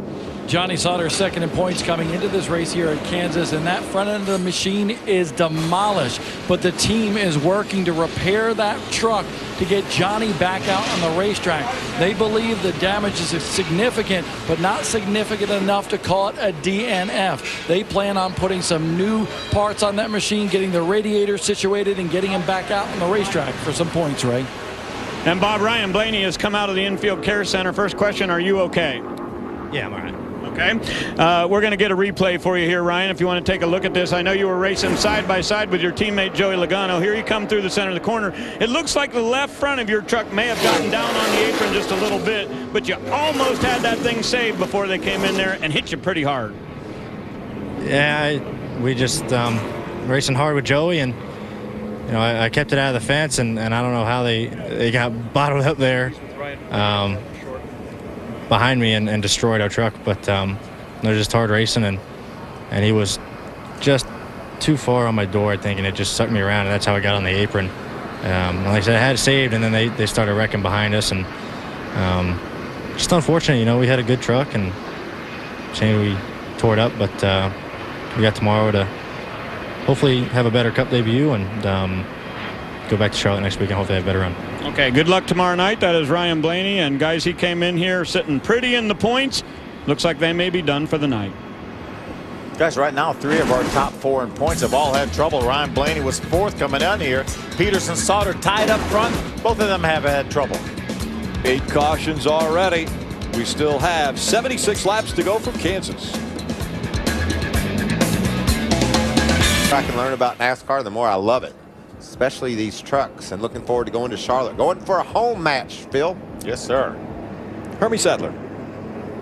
Rick, this 32 is driven by Taylor Mawson for Turner Scott Motorsports, and right now he is carrying the banner for that operation. Started 13th, but has methodically moved his way up towards the front on the racetrack, on pit road, dodging all the wrecks. He has the guidance of veteran crew chief Mike Hillman Jr. And right now, this truck is very, very stable, and he's comfortable. But as we've seen all night, these restarts can be very, very exciting. How about that 21 of Joey Coulter? What a great run. Basically a new team, GMS Motorsports there for Joey Coulter.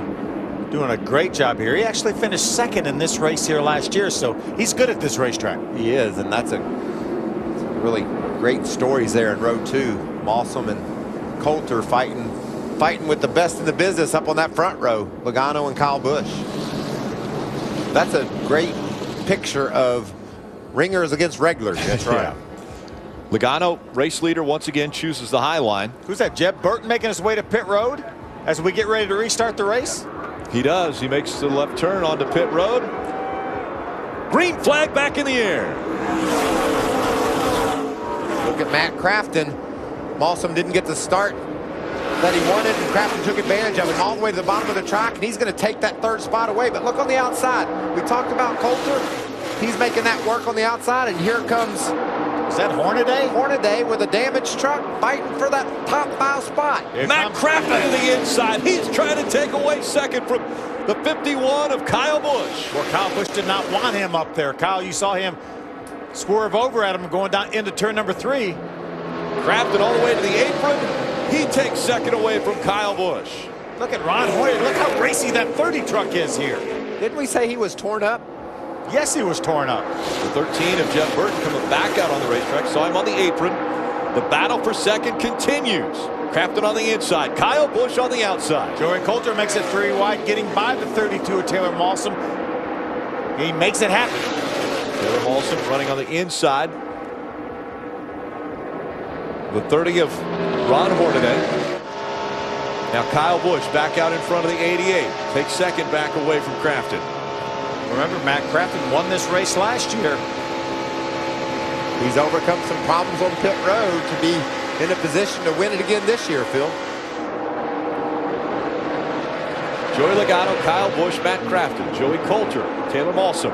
They are your top 5. And it's Austin Dillon, Ron Hornaday, Mason Mingus, Joe Nemechek, and Armand Quiroga, your top 10. How about that top 10? Mason Mingus, Armand Quiroga, Nemechek, all these trucks running up in the top 10. And that 20 truck of Austin Dillon is on the move. Remember, Austin came down pit road on this most recent caution flag. Most of these trucks up here in the top 6 or 7 didn't. Mason Mingus in the 35. Nemechek in the 8. Nemechek with the low line. Mason Mingus trying to keep that momentum up just a bit higher in that second line. Looks like Nemechek has a faster truck right now. Just being careful. That's a veteran. He knew he couldn't just fly down there side by side with Mingus. Took his time through 3 and 4. See if he can complete the pass down here in 1 and 2. Mingus strong on the high side. You mentioned early in the race that the 8 truck of Joe Nemechek, he's been to victory lane here in the Nationwide Series as well as the Cup Series. This is some intense battling back inside the top 10, but man, these guys are going at it like they're going for the lead. How about that 5 truck? Look at all the damage on John West Townley's truck, and he's still running up here in the league lap just outside the top 10. We saw Jeb Burton come to pit road. Bob, what they do when they came? Well, he was running in the top 10, Michael, at that time, and here was the culprit. A flat left rear tire had something actually puncture right here on the left rear tire. A big old hole for Jeb Burton right now, trying to make his way back into the top 10, but 1 lap down. He's in a great spot right now to get the free pass if the caution flag were to come out. And by virtue of what's going on in this race, I have to believe it probably will at some point. Well, look at the way these guys are battling. Bubba Wallace trying to get by Mingus. Nemechek right there, hoping to take advantage of these two side drafting each other. Oh yeah, there's Jeff. Let's add a 4th truck into the mix. Bubba Wallace gets by that 35, Mason Mingus. Bubba's running right now in the 17th spot, but he's 5 laps down. Fresher tires on the 13.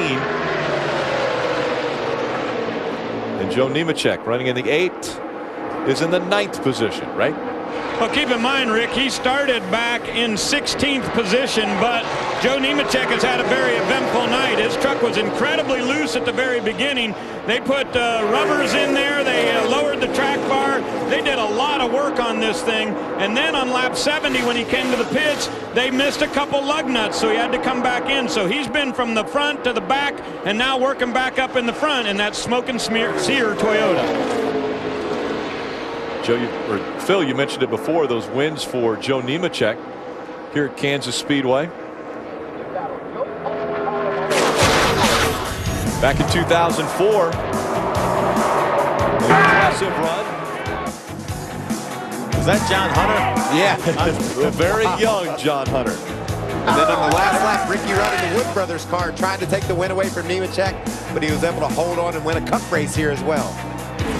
So nationwide win, a cup win, and now trying to complete the trifecta in the Truck Series.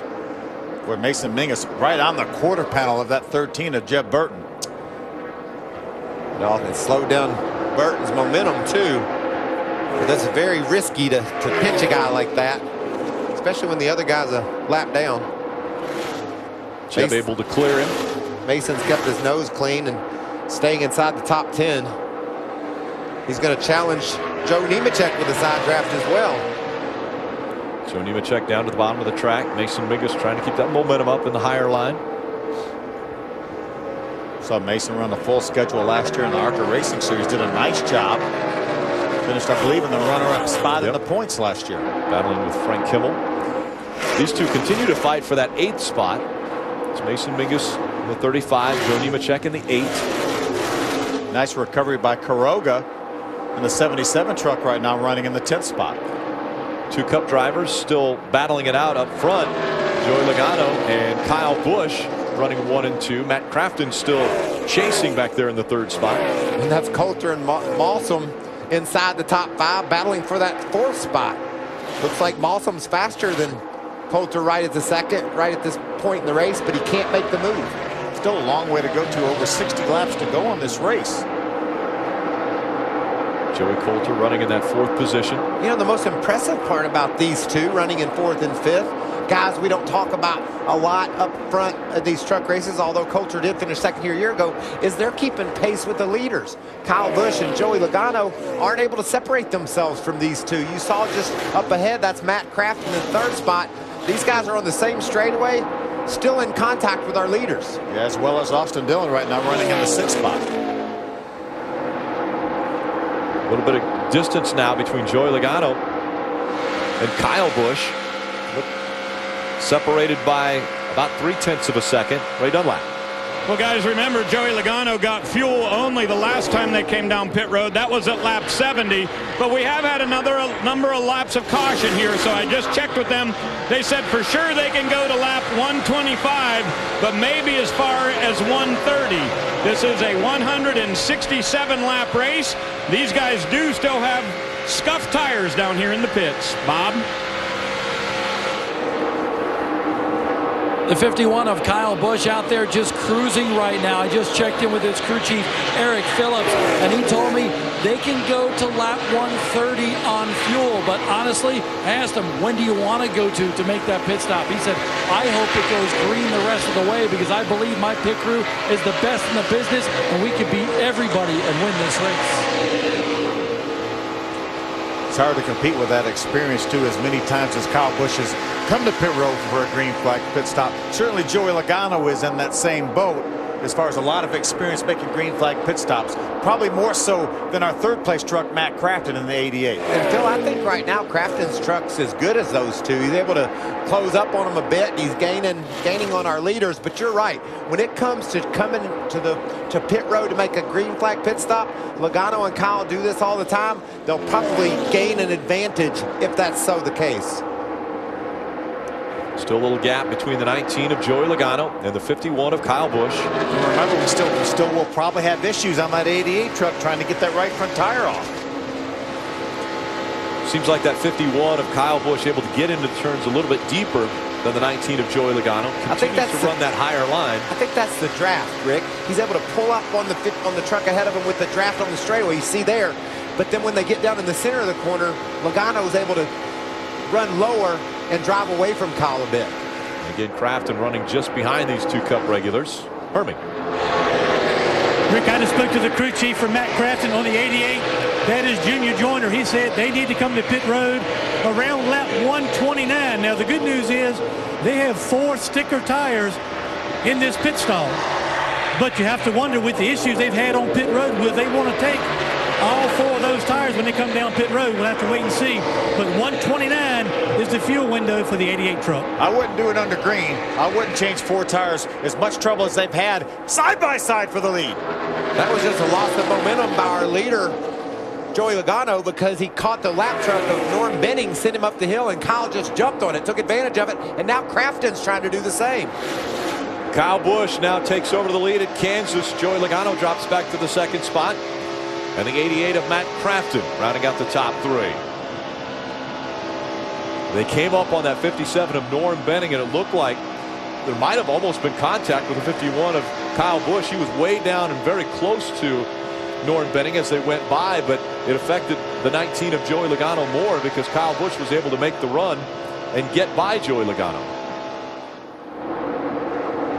And now Kyle Busch trying to check out on 2nd place Logano. To me, it's amazing how fast these trucks are going through the center of the corner. Every time I look up and see it, it just flips me out. Kyle Busch back to the front, still looking for his first Truck Series win at Kansas.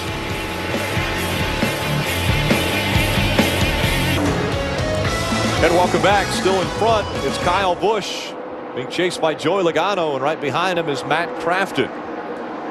Just 48 laps to go in this, the SFP 250 Kansas Speedway. I want to take a look at the pass for the lead. Watch Logano go up the hill, clearing Norm Benning. That gave Kyle Busch a little bit of momentum. And look, coming from behind, Matt Crafton's thinking, I might take this thing 3 wide. So the 51 is able to take the spot. Here is what the guys on the radio had to say about that pass. Clean up, yank in the bottom, clear 1, it's 10 up, 5 up, here he is, clear.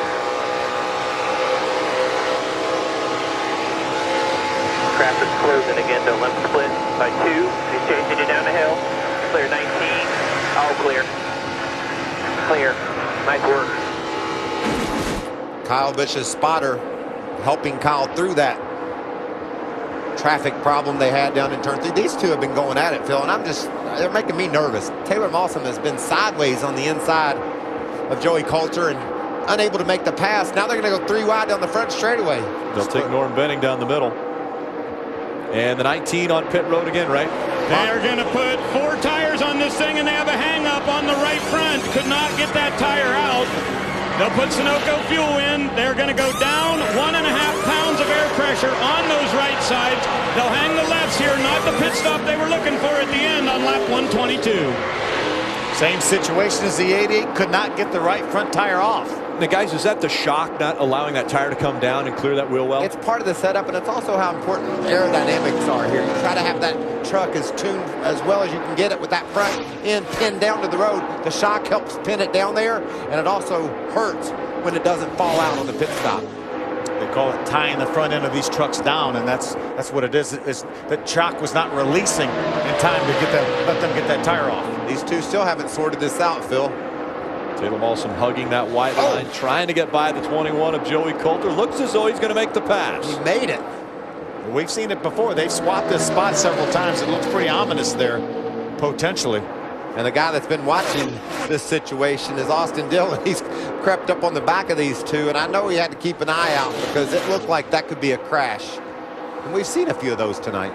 So it's a green flag pit stop for Joey Logano that takes him off the track and takes him out of the second spot behind Kyle Busch. Kyle Busch still on the track, still leading, but he will have to come to pit road here shortly, as well as Matt Crafton, Taylor Mawson, Joey Coulter, and around goes the 99 of Brian Silas into the wall. That will bring out our 9th caution of the night.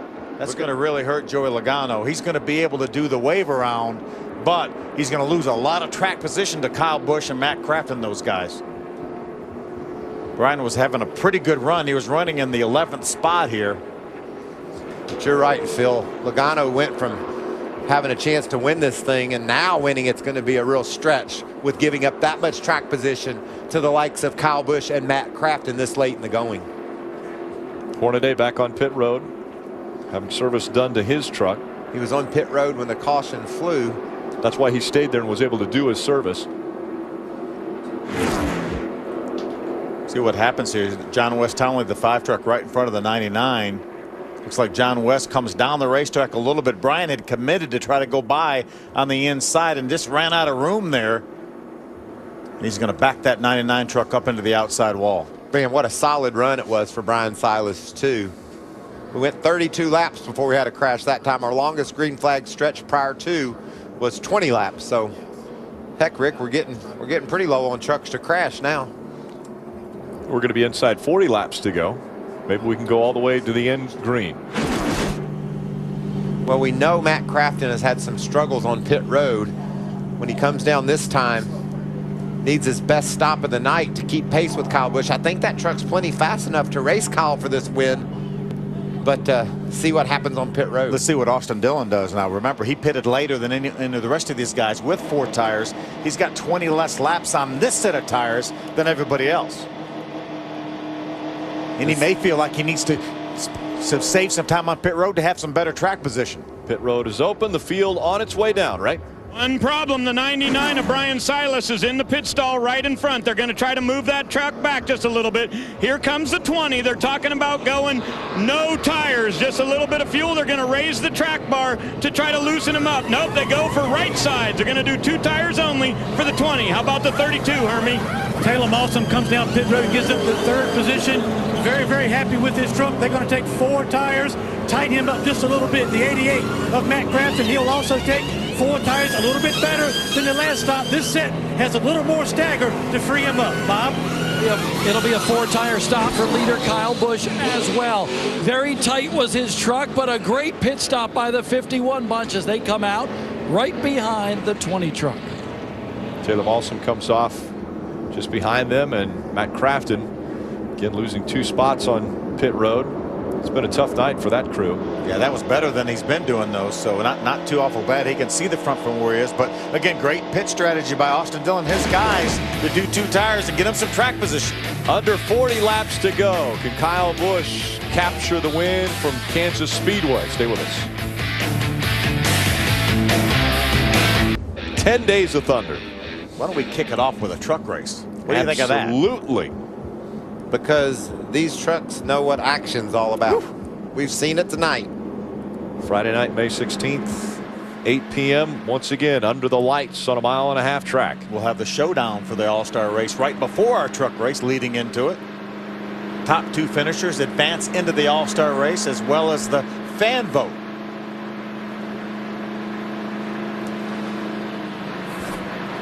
So after this round of pit stops, the field falling in behind the pace vehicle.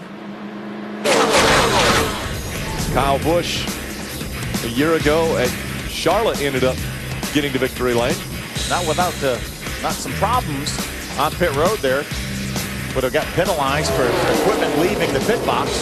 But he just powered by for the lead on the bottom of the racetrack and drove away. 5 truck lengths or so. Looked like Brendan Gaughan, that South Point Chevrolet, finished second.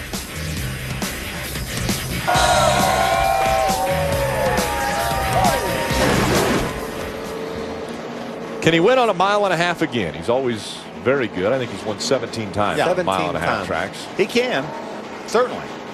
And there's a good chance he will, but he's got to beat a couple of determined racers to do just that. But can he win at Kansas in a truck? Right, which he hasn't been able to do before. Joey Logano's never won a truck race.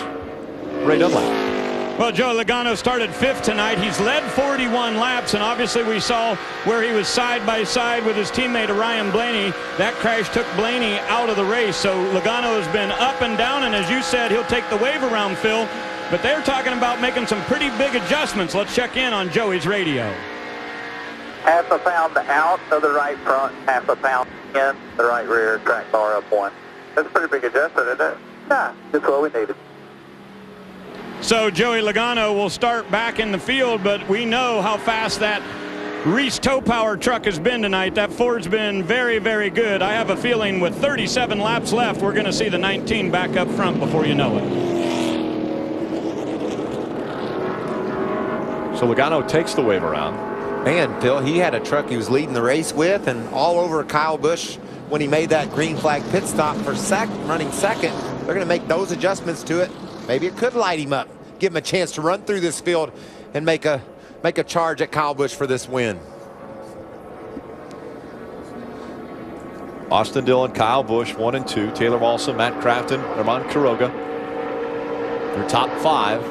So Dillon chooses the outside line for this restart as we're about to get back underway. 1 lap until we see the green flag.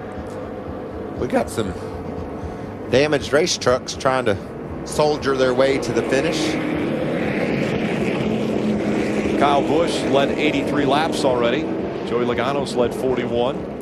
Dillon's been out front for 3. Ryan Blaney led 2 laps. Armand Quiroga's led a lap. Guys, with all this carnage, we only have 12 trucks on the lead lap right now. So Joey Logano wasn't as bad as it could have been getting the wave around. He's going to restart up and it looks like about the 12th spot. He's going to need a couple. He's going to need at least a caution if he wants to. If he thinks he's going to get up there and win. You can see Hornaday, the damage there. He's fought his way to the 12th spot.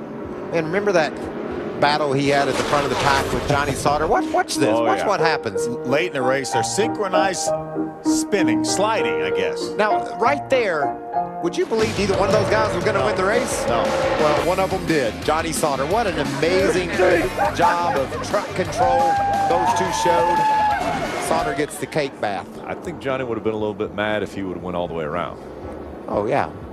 Well, he was mad anyway. But now he ends up, or he did end up in victory lane, and that's one of the highlights that we'll show in the Truck Series over and over and over. Side by side, Austin Dillon, Kyle Busch, green flag back in the air. Remember, 2 tires on that 20 truck 4 tires on the 51. Big push to the 20 truck from Matt Crafton, giving Dillon the advantage off turn 2. Can Crafton drive around Busch as well? Great restart for the 88 of Matt Crafton, trying to take second away from Kyle Busch. This is the first time that 20 truck has had clean air tonight. Austin Dillon in front of the field now at Kansas. As a little buffer, has the 88 of Matt Crafton between he and Kyle Busch. Joey Logano all the way down next to the grass. Trying to make up some ground quickly after this restart. Austin Dillon, even after winning a championship in the Camping World Truck Series, his best finish here at Kansas was 6th. It was back in 2010. What about Crafton overcoming those pit road problems? His team got better and better. He's in the 2nd spot right now, but Kyle Busch is looking to the bottom, trying to make that move for 2nd. Looked like Matt lost the front end when he got down in the corner. That allowed Kyle in the 51 truck to get up alongside. 33 laps to go. In front, it's Austin Dillon. Matt Crafton, Kyle Busch fighting for the 2nd spot. Joey Coulter running in the 4th position. Taylor Mawson, a great run in that 32 truck. Now pulls up beside Joey Coulter. 4th and 5th, the battle is on. Mawson to the bottom of the track, trying to take 4th away. Oh, he's going to have to hold on, Rick. We've seen that truck really loose on the bottom. And look at Matt Crafton holding off Kyle Busch. Austin Dillon's looking in his mirror saying, race guys side by side, race side by side. Yeah, do that about 31 more laps and I'll have this thing. But look at Crafton, how fast he is up high. Crafton able to make the high line work. He gets by the 51 of Kyle Busch, takes 2nd away, and now Crafton trying to reel in Austin Dillon. Very little out of the throttle time for Matt Crafton through that end of the racetrack. Taylor also able to clear Joey Coulter. Joey lost all his momentum there. He must have had some problems on exit. Here comes Aaron Quiroga as well. An early crash, he's overcome that, but look who's creeping into the picture already. Here comes Logano. He's right up on the back of Quiroga. That's for the 6th spot after being a lap down just before that caution. Yeah, he's going to need another caution flag, I believe, though, for Joey Logano to contend for the win here. Close the gap between himself and Austin Dillon. Got Quiroga really loose there. A lot of damage on that 77 truck, but Joey got up close enough to him, got him loose. Almost 3 seconds separating Austin Dillon right now and Joey Logano. Logano's coming, Phil. Look at the gap he's able to put on Quiroga when he clears him. And look at the leaders. Dillon and Crafton both driving away from Kyle Busch a bit. I think Crafton's driving up towards Austin Dillon right now. That 88 truck looks really fast. The regular versus the ringers. Talked about at the top of the show. There's a regular split by 2 ringers. And another ringer coming. And that 19 truck. That truck will get there, I believe. A lot of sparks coming out of that 21 of Joey Coulter. Wow. Really cost him some momentum down there. You see Logano pulled to the inside. They're going to easily make this pass. Low air pressure. These trucks are going to bottom out worse than they would when the air pressure builds back up. Not too bad that time in 3 and 4 for Joey Coulter. A lot worse down there 1 and 2. So Logano has broken into the top 5 after taking the wave around. And Matt Crafton continuing to reel in that 20. Here's what his spotter has to say. 51's got nothing for you. That 210's better than the 20 right there. Doing better than him all night. Just little cheerleading late in the going for Matt Crafton. They're telling him he's had a better truck than Austin Dillon all night. He's better than the 51 right now, and that's what Matt needs to hear. He needs to hear some information, some encouragement, so he can try to go get that 20 truck of Austin Dillon. Ray, what are they saying down there? Well, Michael, remember, they went with right side tires only, and they raised the track bar to try to loosen him up a little bit. But the 20 truck does have a slight amount of damage on the left front of the splitter. So they believe that as long as they can stay in front, they're okay. But if they get behind and get in traffic, his truck just gets way too tight. How about Kyle Busch using a slower lap truck once again to make a pass? I started to say I wouldn't count out that 51 truck if I'm Matt Crafton's spotter, because I don't know that there's anybody any more tenacious behind the steering wheel than the driver of that 51 truck, Kyle Busch. The slower lap truck was on the bottom of the track. And as Matt Crafton came up to it, it seemed as though Kyle Busch got faster. How about Taylor Malsom hanging right in here, a couple truck lengths behind the A8 of Crafton.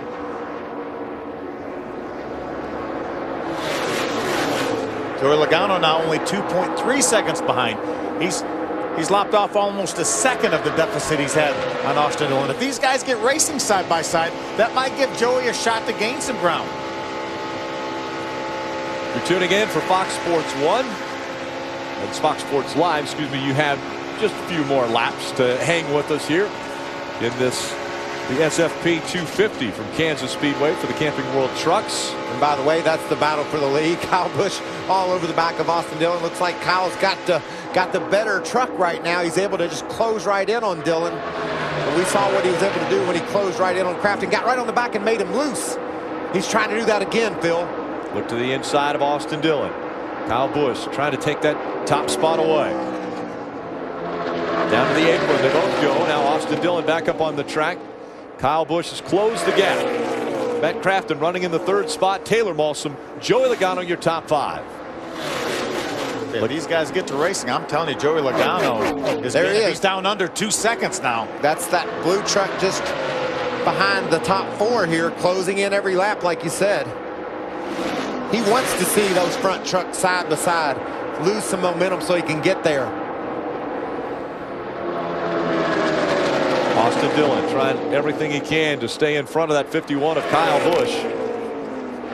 Matt Crafton running right in their tire tracks in that third position. I don't think we can say enough about Taylor Malsom tonight. Running in the 4th position, very impressive.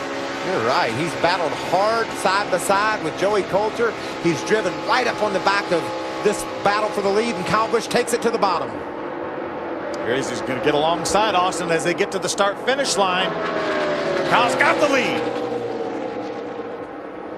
Austin fights back on the outside, but remember, 4 tires versus 2 tires. Kyle Busch back in front of the field.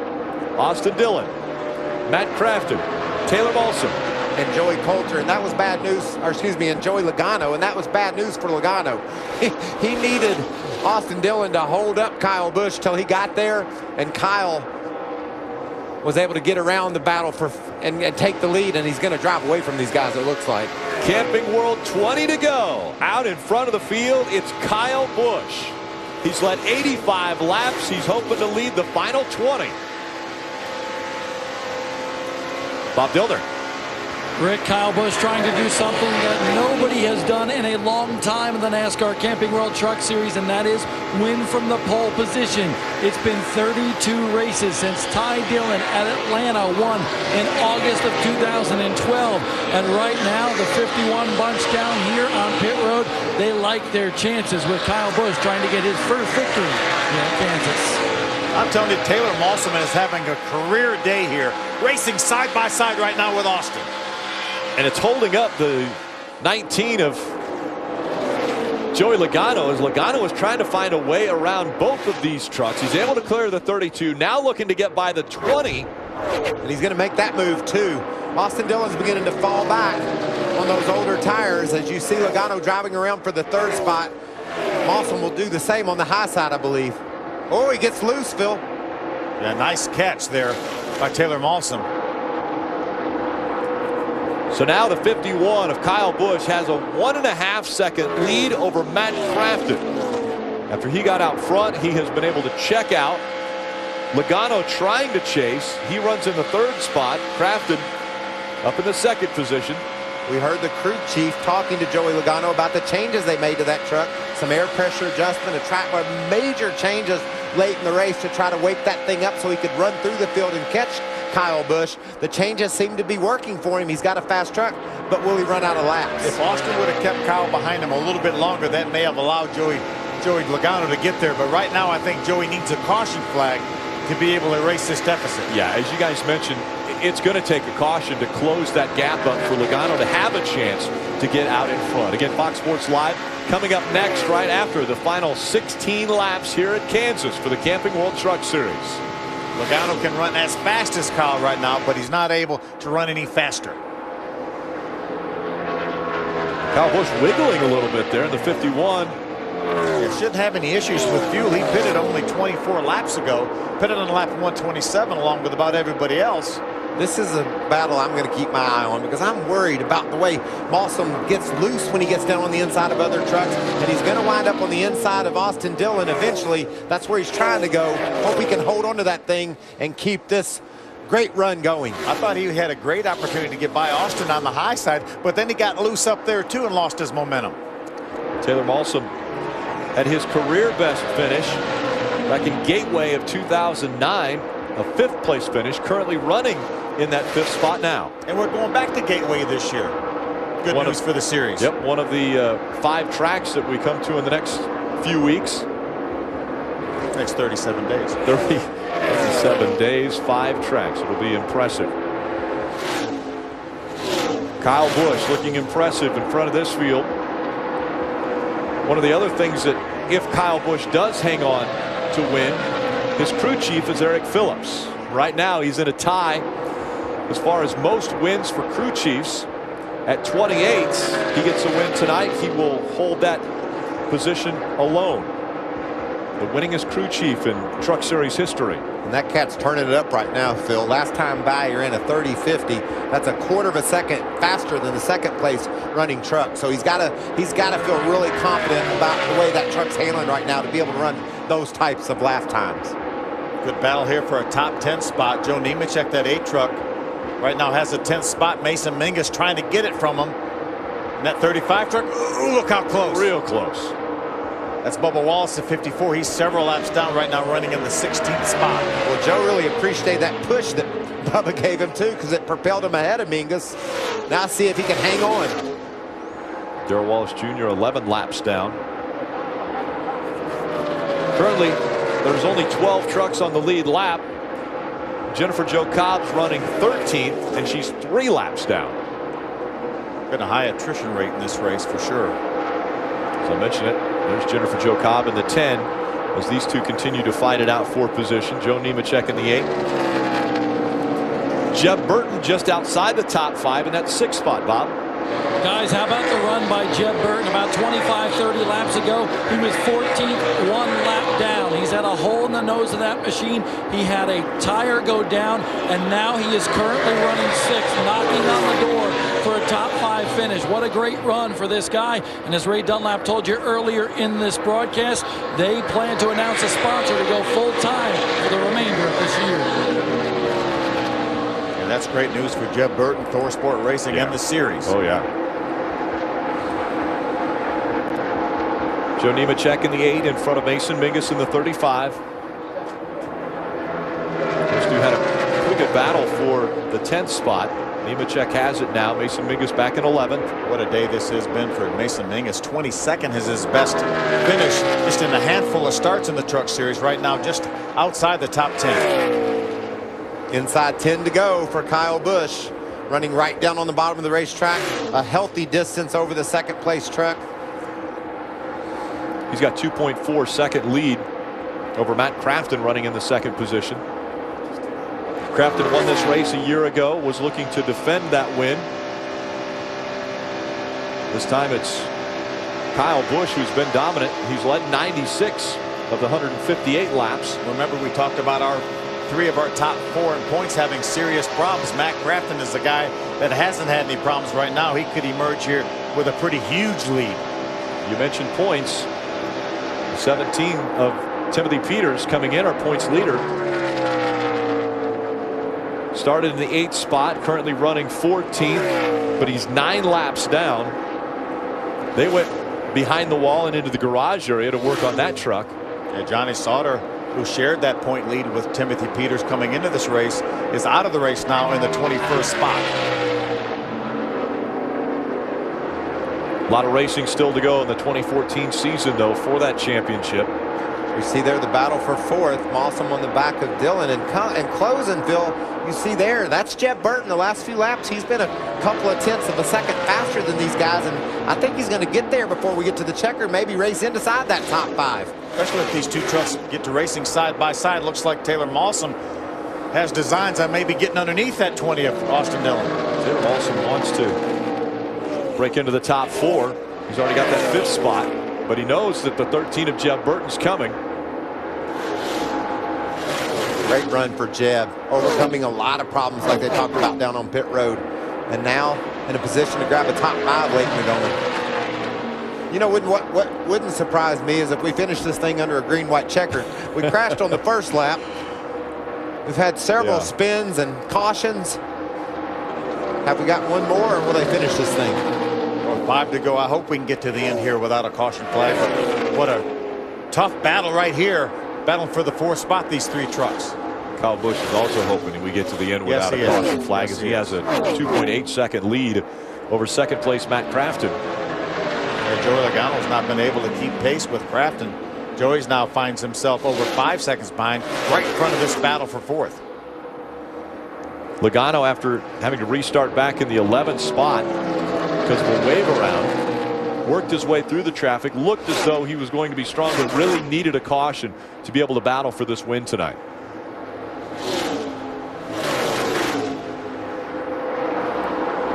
This will be the longest green flag stretch we've had in this race if we can get to the end without a caution. Taylor Malsom chasing after that 20. 3 laps of racing to go.